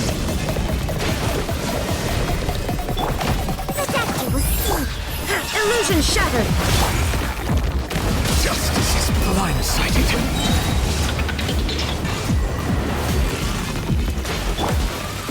Into the wind. Mind the side effects. Shine down! Let the mighty be humble.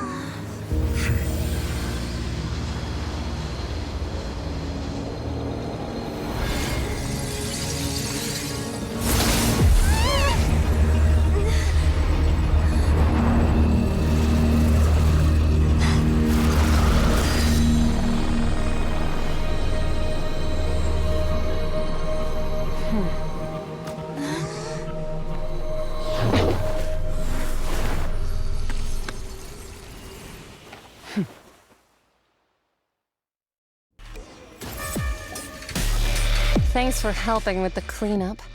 It should have been my job, but... oh well. It was just supposed to be a short private training session for me. I didn't think that my disciple and my master's pet would start brawling in the meantime. Well, actually, I had a feeling that it would happen at some point, but they bumped into one another earlier than I thought. What a blunder. I suppose I'll have to swing my sword 3 million times as penance. That power. Who are you exactly? Paimon has an idea. From what she said earlier, she must be Child's master. Skirk, right? It's just that he gave us the impression that she was the less talkative person. I simply did not have anything to say to the weak. But you, on the other hand, managed to defeat the all-devouring narwhal without using power from beyond this world.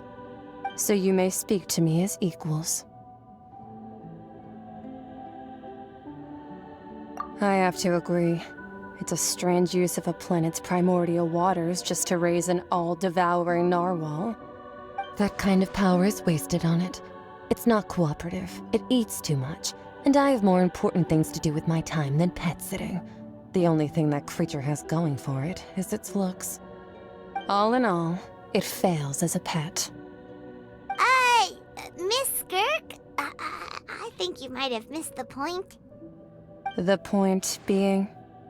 Well, being that this pet almost destroyed an entire nation. So what sort of person is your master? Well, Child's master's master. Wait, is that right? Oh, right. So you don't know him. Sorry, I assumed you did. His name is Sir Taloji. Huh? I am unfamiliar with that name. Huh. So Master isn't sufficiently famous. How should I describe him then? Have you heard of the name The Fowl? The Fowl? Still nothing? Well, how about the Visionary? Vetterfulnir then? Or Gold Rhine-daughter? Ooh, that one we've heard! Rhine-daughter's part of the Hexen Circle. She's Albedo's mom, right? Oh, so you do know that name. To be honest, I also heard all of those names and titles from my master. I don't actually know them either. But I suppose you understand now, yes? My master is likely a similar sort to Rhine-daughter. They are both pursuing some form of perfection. Wait! Didn't you also mention a visionary person? Paimon didn't quite catch their name. Actually, never mind that. I believe it expedient to inform you that the all-devouring narwhal used up nearly all its strength fighting you. Such roiling hydro energies will prove difficult for the planet's deep seas to digest. As such, the fontaine back on the surface has most likely been thrown into chaos. In other words, the prophecy that you've been fretting over should now be in full swing. What?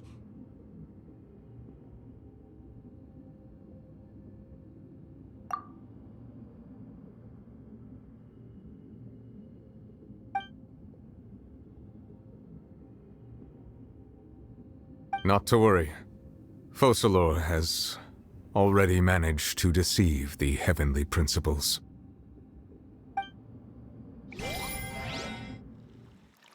In the end, the people will all be dissolved into the waters, and only Farina will remain, weeping on her throne.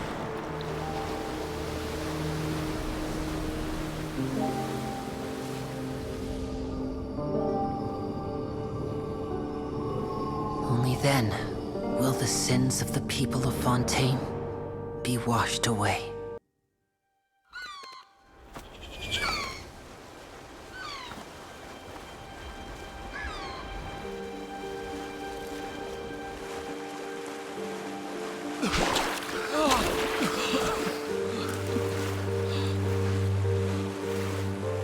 Hey! Help! Over here!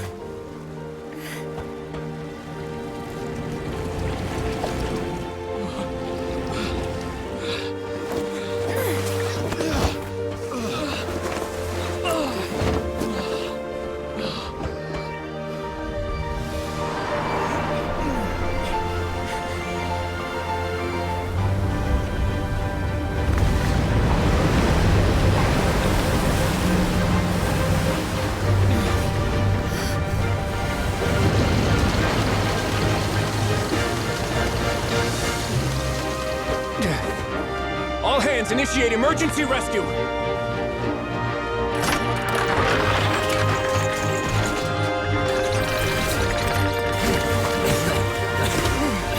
Hurry!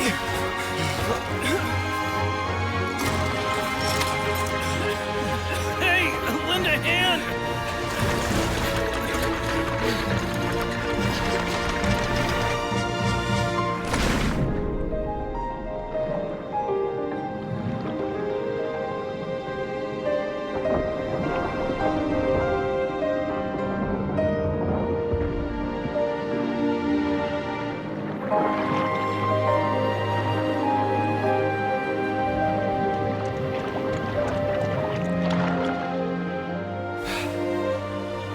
Look!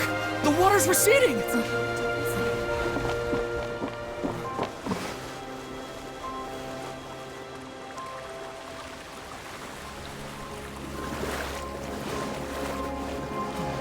It's a miracle! Water's receding. We didn't dissolve. The prophecy was wrong! The prophecy was wrong!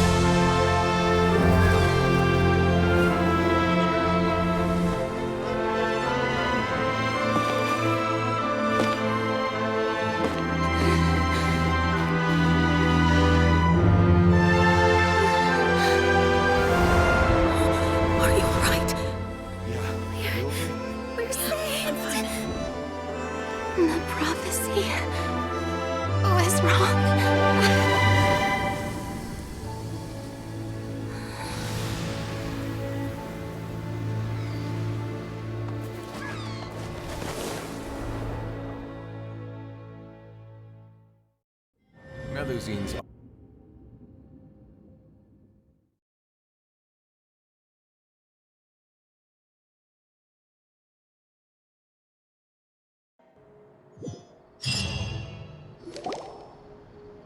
The soil renewed. The Spina di Rosula attacks post-disaster rebuilding. I recently visited Poisson to meet with Miss Navia, spokesperson of the Spina di Rosula, and we spoke about Poisson's present and future. Old soil can still give birth to new bloom, Miss Navia stated. Hope is like seeing a small cookie when you're starving late at night. You just need a little of it. Skyship Winglet, lunar brain of the Fontaine Research Institute. The various disputes that have arisen on account of Mr. Edwin have suddenly become a shield over the Institute, with Jurier turning out to be a once overlooked hidden gem. People always call the first researcher mad, but few know what to call the second. And should that latter person achieve a miracle, they would find it all the harder to find a word with which to classify him and his team. Wow! Paimon barely recognizes the people in the reports. Are those really Jurier and Navia? They sound like real big shots. What do you think? Pretty enthralling, huh? The Steambird's idea was pretty simple. With the disaster just having passed, we would print a free edition packed to the margins with good news to calm people down. The value for these big scoops lies in their inevitable follow-ups. We'll publish further reports and go into the stories behind those people. Edwin's assistant, Jurier, created a true flying ship, while Navia is leading people in the reconstruction of their home. I'm sure that these stories could draw even your well-traveled eye. Paimon's curious too! Wait a minute. Didn't we watch everything happen from start to finish? What's there to be curious about? And that's exactly why I'd like you to come conduct interviews with me. You're the best incubators of news, if you haven't noticed. And also, with you around, I'm sure I'll get to see that Duke. Are you sure? Hasn't he turned you down several times already? Oh, this time will be different. Come on, let's head to Poisson first, and then make a trip to the fortress. There are some things you'll only know when you get there.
Oh, it's you. What brings you all here? Hey, we're just having a look around. I'm here to update myself on how things are going here. Oh, the Fatui are here too! Let me introduce you. This is Mr. Garunt Snezhevich. He represented the Knave in sending us a large amount of supplies, and is helping with our work. Our residents are hard at work as well. Thanks to everyone, work is progressing nicely.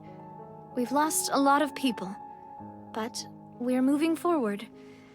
That will have to be enough. Hello, Miss Charlotte. I'm a big fan of yours. I especially like that article you wrote last year about Fontaine's stray cats. But if you don't mind, could you not emphasize our role too much in your report? It's not charity we're doing here. We just happen to share the same interests as the Spina. I get where you're coming from. I'll keep it as simple as possible. Or would you be willing to feature as friendly neighbors? That would be fine. Thanks. Oh, you're back too. How are things? We finished laying down the construction materials. It'll be another hour before the workers are able to go over there. Huh? You're here too, Clorinde? Well, her reputation's greatly risen after that whole duel business with Miss Farina. So she's here in Poisson to wait out the heat. All right. She really came here to help me out. There's too much to consider in the reconstruction of Poisson. The Spina has need of more decision-makers. And, well, I do already happen to be connected to Mr. Callis. Oh, wait just a moment. Do you mind me asking a few questions? You know, about how you felt before the duel, about what it was like facing down a god. There's lots of exciting material there, I bet. Forget it. I'm sure you can find a better theme than that, Miss Charlotte. I see you're the same as always. Couldn't you do me a favor, for Navia's sake? Well, if we're talking about doing things for my sake, you might as well just take a few more photos of me. Or of the Traveler. It's better than wasting time persuading Chlorand, at any rate. Of course I will. I'm not gonna let her off that easy. All right, then everyone who wants to be in the photo, gather up. And smile.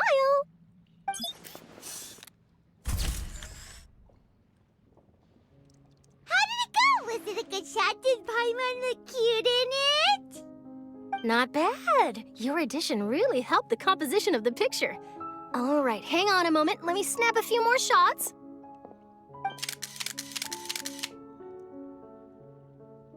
All right, that should do it. I'll be back here later anyway, so let's call it a day.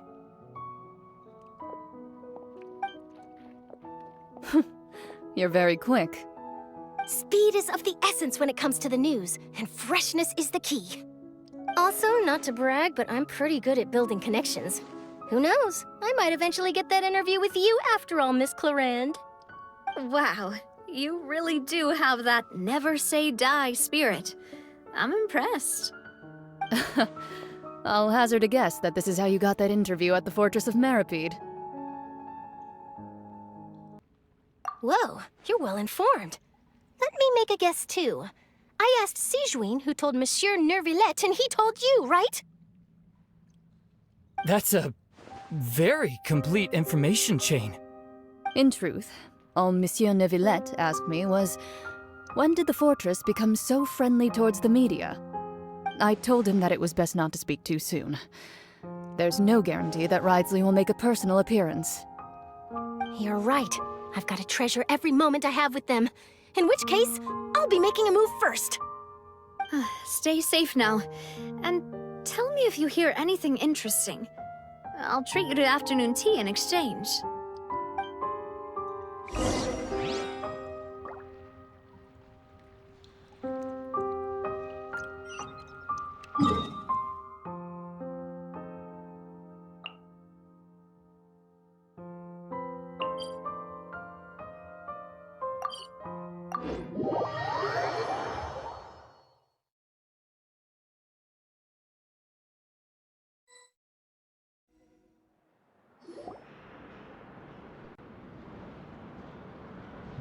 Wow, guess we're here again, huh? There's a real nostalgic feeling to this place. Looks like you've been missing us. Duke! Did you come all the way to the entrance to greet us? Of course.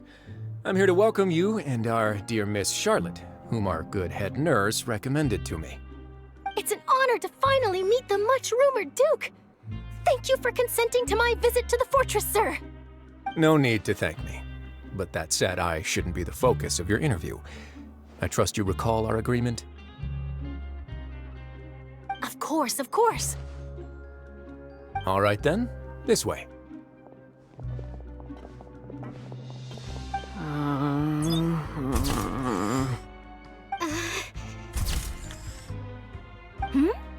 Hey, no need to be so nervous. I've already taken all the photos we need. Miss Charlotte, do these pictures really need to be published on the cover of the Steambird? It would seem that Miss Lorvine doesn't want her face to appear beside that of Mr. Jurier, Sir, please don't say things like that. But it looks like dear Mr. Jurier denies it. Might this interview be very important to you then? No, I just... This is my first time being interviewed, and I'm very thankful to the Steambird for... Now, I might not look took it, but I actually did meet Mr. Edwin once.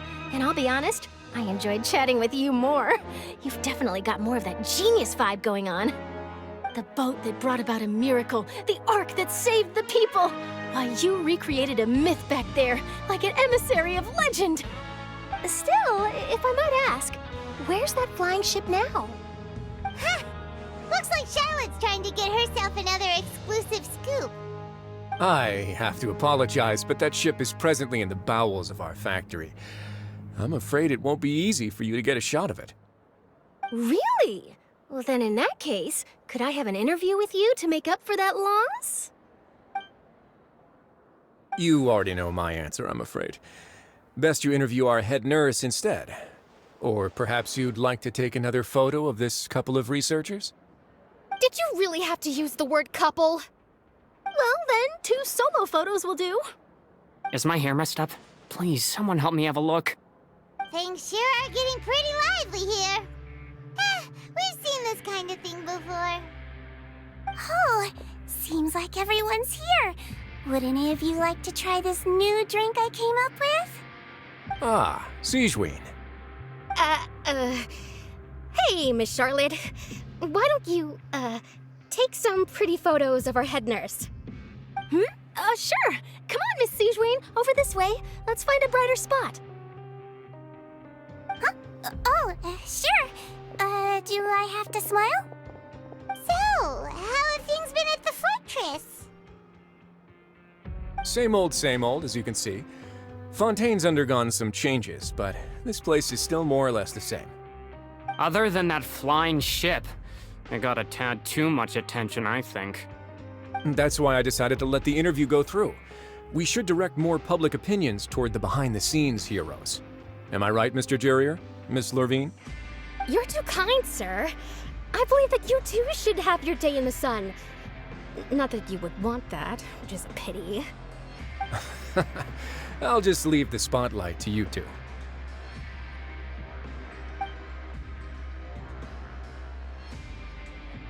I see. Lots of things happened that day, huh? Anyway, regarding that Harbinger, I'm not sure you remember, but his 3 young followers are still waiting for his return. He sure did win them over, huh? I'll tell them that there's good news and bad news. The good being that their boss seems fine, and the bad being that they must face extended sentences for abetting his escape. Oh, actually, what about you? Are things gonna change for you too? What change can there be? The fortress will keep chugging along, and so will my duties. As to what Miss Furina's departure will mean for the nation, and if our laws and governance will be transformed, we'll leave those to the folks in the overworld. Hey everyone, the photo shoot's done. Good. In that case, let's call it a day here. Thanks for your cooperation. Come on, Traveler, let's go. Till next time, everyone. There'll be a next time? Maybe. Who knows? I might write a story about the underwater factory next time. Until then.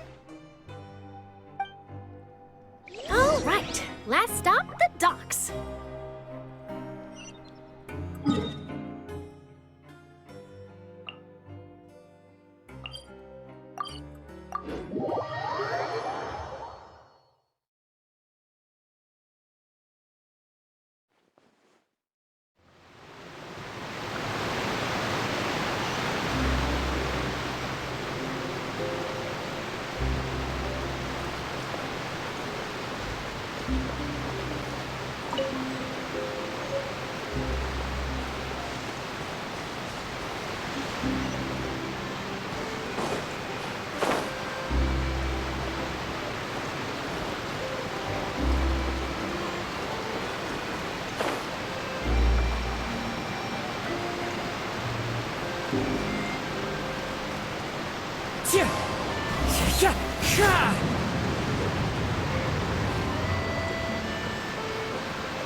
Navia mentioned that she stayed in touch with Linny and the others after working together.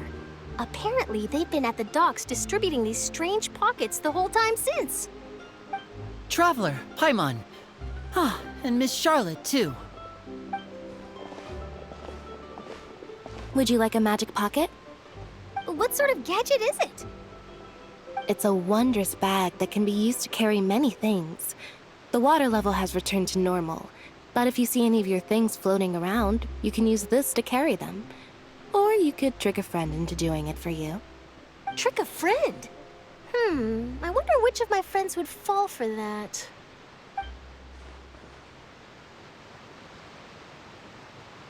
You could just make a friend like Fremine here. Isn't that right, Fremine? Is this what you meant by, I'll help you make some more friends? To be honest, that sounds pretty sweet. Could I have your contact, please? Sure. Please, write down my address. Lynette sure is working hard to help Fremine socialize. He was the one who proposed doing this. He even wants to assist in our magic shows.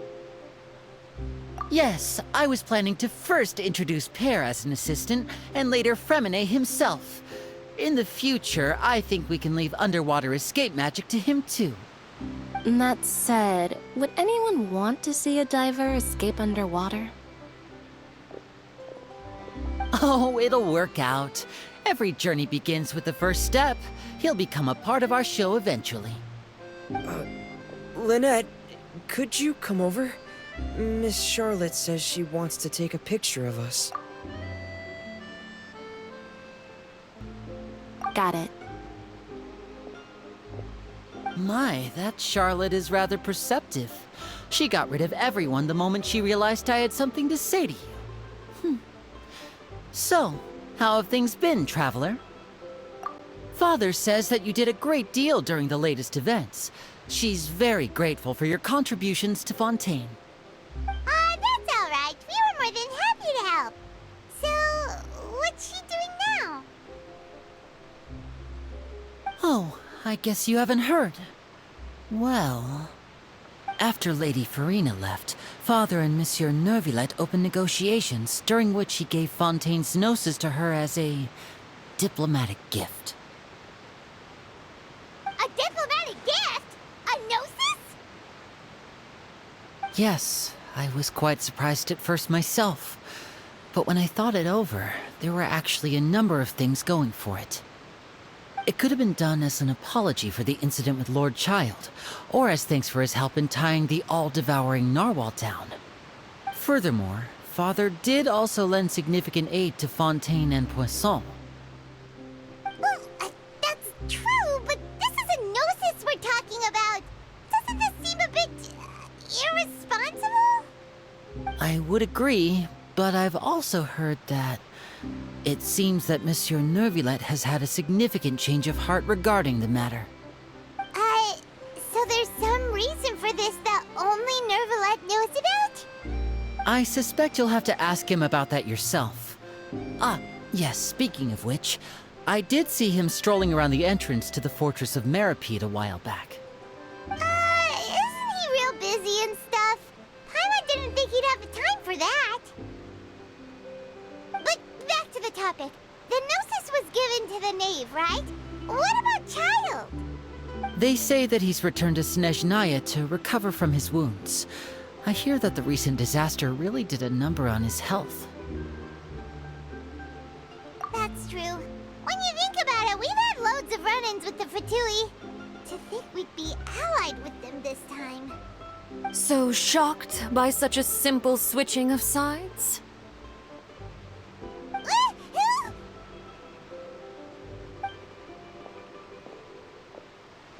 Father! Well, what do you know? Come to the docks to see how my children are doing and meet the Traveler by chance. Please do not pay my accomplishments in Fontaine too much mind. I would have done them regardless.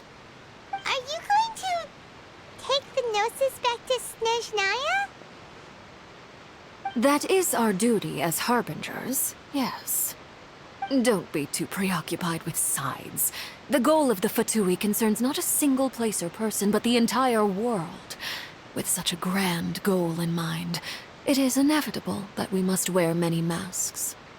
Switching my masks is something I've always done. Well, that depends on many things. No one truly knows what the future holds. What good is honesty if you can't rely on it forever? As for you, I very much look forward to our next collaboration. Good things cannot be achieved alone, and you've proved yourselves to be great partners.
A vision?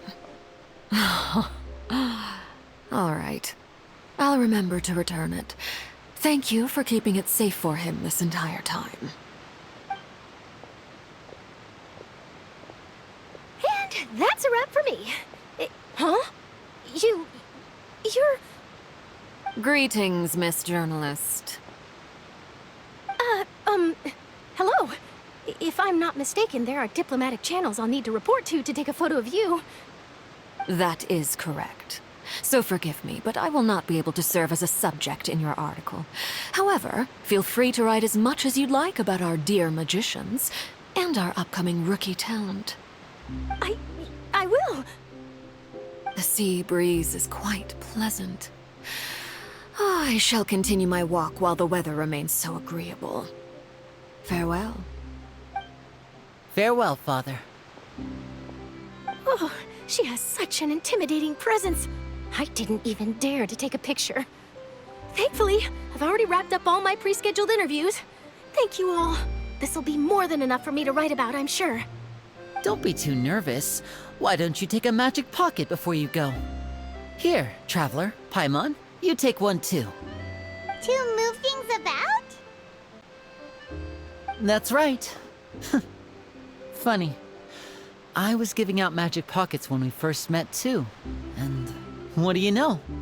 I'm doing the exact same thing right now. So many things have happened, but the pockets are still the pockets. I guess this must be life. We will all follow our own paths, and serendipity will lead you to your fated friends. All right then. We'll be handing out pockets in some other districts later, so we'll get going now. Have a good day, you two.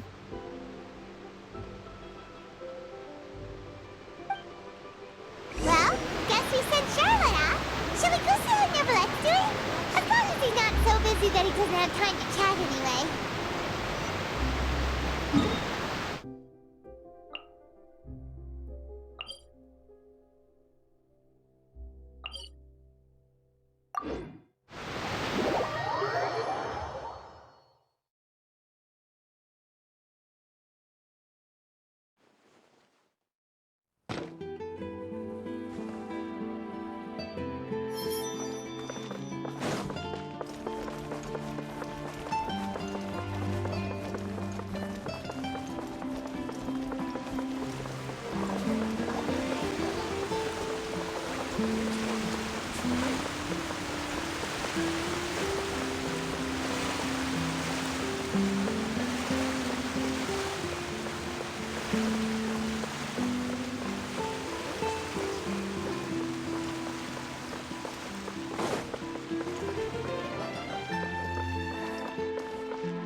The entrance to the fortress!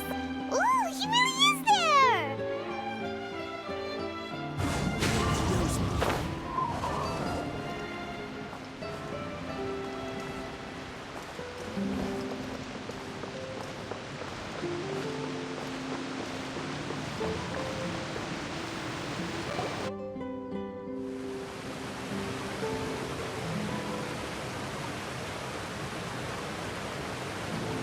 You really are here, Neuvillette! Paimon didn't think you were going to have free time this hour of the day. Really? Oh, I suppose you must have met Mr. Linney. He took the time to greet me earlier when he passed this way. In any case, you came at a good time. I was just considering reaching out to you to set up a meeting, so I may explain some things that I haven't had the time to before. Aw, Paimon's glad that you remembered. Thank you for keeping us on your mind, what with you being busy and all. Alright, let's have it then. How was Fontaine actually saved? The whole business is still quite the mystery to us. It is strange how words can often leave a bitter taste in the mouth when it finally comes time to say them out loud.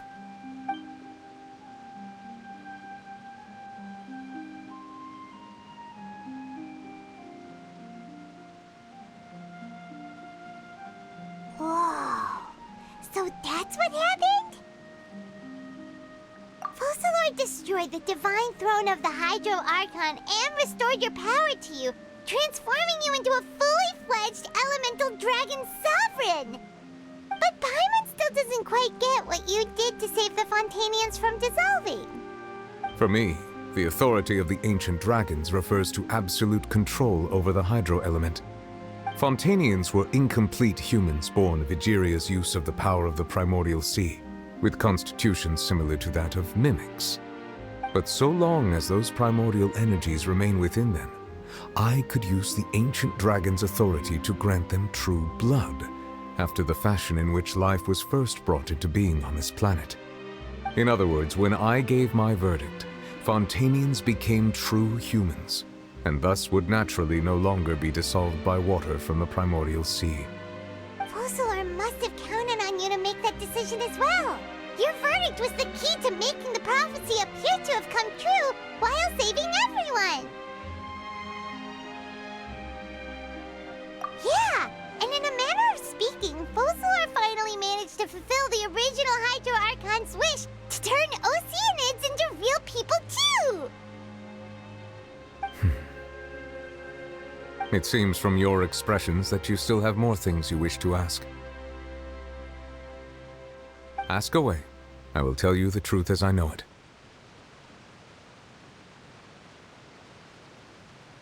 I have investigated his case along many avenues, and I have learned that he once fell into an unknown chasm when he was young. There, by chance, he awakened the all-devouring narwhal. But whether it be by sentiment or reason, that should not have been enough to consider him the root cause of the disaster. At most, he would have had tangential liability. As for the judgment passed by the oratrice during the trial, whether it was due to that liability by association, or Focalor deliberately using him to buy time for us on the assumption that he would be able to hold the creature off, I cannot say. Guess Focalor had Fontainians in mind the whole time. In the end, it was thanks to her that they finally became real humans. Hang on a second. Paimon suddenly got another question. Back when Fontainians hadn't yet become real humans, were the children they had also transformed Oceanids? Life has always flowed like water. Do you recall how Fontainians would often come to the Fountain of Lucine to pray for children? Yeah, Lynette said the fountain is where all the waters in Fontaine converge. In truth, even those couples did not know that such prayers were no mere custom, but instead a form of ritual. Those Oceanids who were blessed within the spring water would later descend as new humans in the coming months. Paimon sorta gets it now. Either way, seems like this ritual won't be of any further use, but it'll probably live on as a local custom. Ask away. I will tell you the truth as I know it. Yeah, about that. Risley said Farina has already left. What's that all about? Ah, Lady Farina. The people are only aware that her death sentence has not been carried out. She abdicated the post of Hydro Archon and left affairs related to that title to me, before leaving the Opera House. I related Focalor's words to her faithfully and completely. After hearing them, she seemed neither saddened nor comforted. She simply said that she was tired and needed to rest. Having said that, she then packed her things and moved out of the Opera House, not unlike how an ordinary person might. But she's still got a place to stay, right? You need not worry. I will make arrangements to ensure that she will not want for food, clothing, board, or travel. In truth, I am somewhat happy for her. The wear and tear on her spirit will, of course, take time to heal.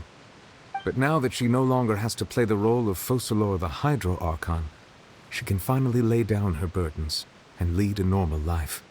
What about you then? What are your plans now that you've regained your full powers as the Hydro Dragon? After Focalor passed on, the Oratrice also ceased to function. This matter will directly affect our trials. After much careful consideration, I've decided to take over its role in our courts. From now on, I shall hear cases and pass verdicts by myself. Looks like you're still considering stuff from the perspective of the Udex, huh? As an elemental dragon, there are indeed many things that I must do. But this power and this duty, in a manner of speaking, you could say that both were granted to me. As such, before I attend to my other responsibilities, I must first and foremost continue to serve Fontaine as its highest judge. The duty of the Hydro Sovereign and the duty of the Udex shall coexist within my person. Additionally, the Hydro Archon's departure has brought about another problem, which is that the Opera House shall no longer produce indemnitium. That's true.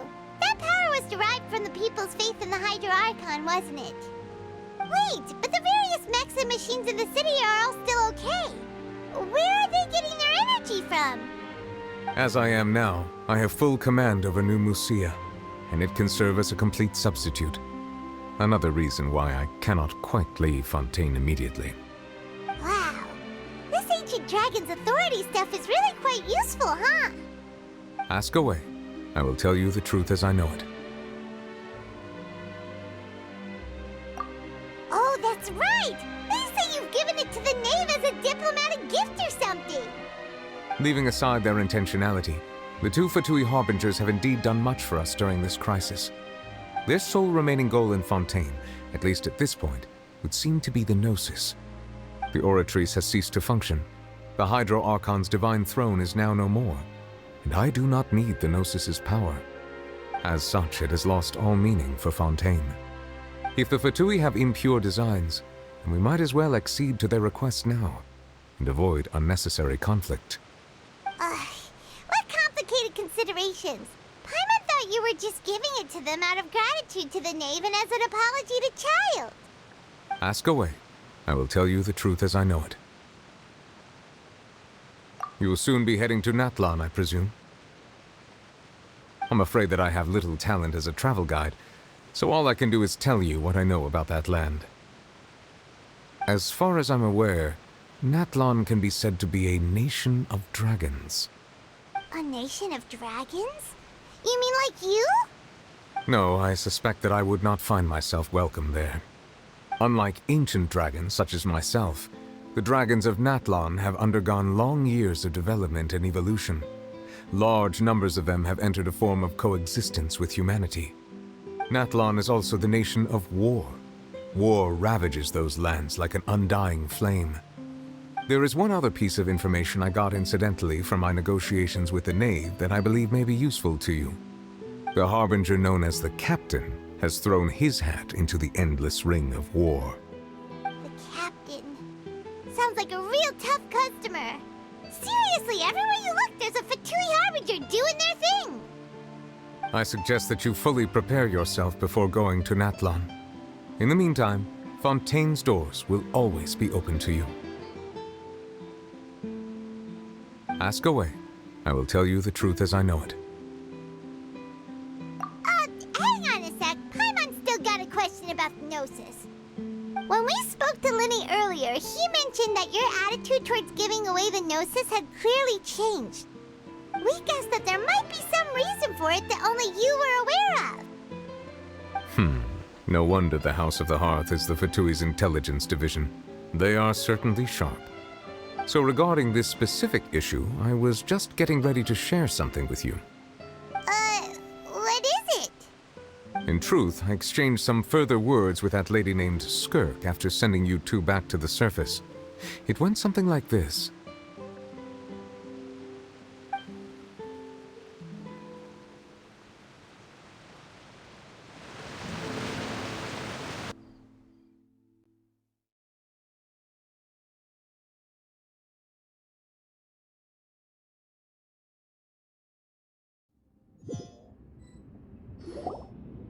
Well, we're going to head topside to see what's going on. You hurry over soon as well, all right, Nervalet? What next? The all-devouring narwhal isn't here, so I'm no longer getting any interference. I can finally catch the scent of your power, what it's made of. It is the authority of the planet's primordial dragons, but with something very similar to a god's curse mixed in. It's quite a novel blend. I'm sure I've encountered something like this before. What was it again? I do not know what you speak of. Of course. How could I forget? You should have the remains of the third descender on your person, yes? Remains? I've never heard of any such thing. According to your parlance, I believe it may be called a gnosis. Well, that much is true. After Focalor's divinity faded, she handed her gnosis to me. But I fear I have never heard of it described in the manner that you just did. I've been training with my master, the Foul, ever since I was young, and I have never returned to the surface since. So most of the information I possess, I got from him. It is only natural for those who are greater than humanity to possess a different sort of common sense, which is why there are so many problems in our attempts to communicate with humans. Regardless, you should probably get rid of objects of misfortune to prevent any disasters from befalling you. To live in itself is a blessing, but once a person dies, the bonds he once had with this world shall all turn to curses. What do you mean by that? No need to fret. These are just my personal thoughts, and my reason for no longer wishing to return to the surface. This third descender you refer to, who are they? And when did they die? Master never mentioned them to me. Perhaps it just wasn't that important for me to know. If you're interested, though, I could ask him.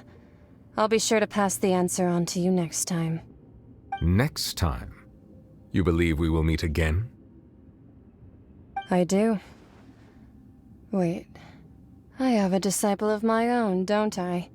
He can be the messenger, then? That's what she told me. Whether it would prove useful or not, I wanted to pass that information on to you. The remains of the third descender? So that's what the Gnosis actually are. Paimon just thought they looked like chess pieces. How could they be a person's remains?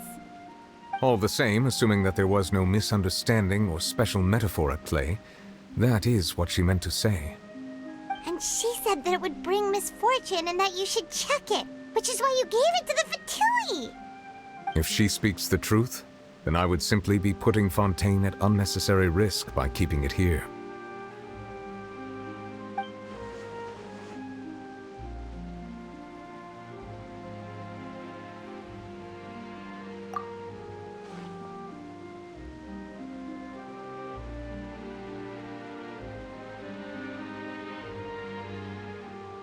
I had guessed that you might already be familiar with this concept, but I did not expect you to be one of them. That means that the Gnosis, which are exceedingly element-compatible and can even enhance elemental abilities, do indeed come from the third descender. I wonder, does your body also possess similar properties? Like being able to use elemental powers without a vision. That does sort of count as special compatibility, right? No, let's not think about this stuff right now. It just feels creepy. comparing the Traveler to the dead third descender and all? That's what you say, but this topic still feels like bad luck! Once Child recovers, let's get some more answers out of him. Or go look for his master and get the answers that way! I too believe it unwise to make too many blind guesses when information is lacking. The same is true of being at court. Alright. Whatever the case, it seems like the crisis here in Fontaine's over for now! Yes. All of Focalor's efforts were for this moment as well. But she sacrificed herself in the end as a god, and she suffered through all those years as a human. Was that really what she wanted? I suppose that would be the mystery of a god's will.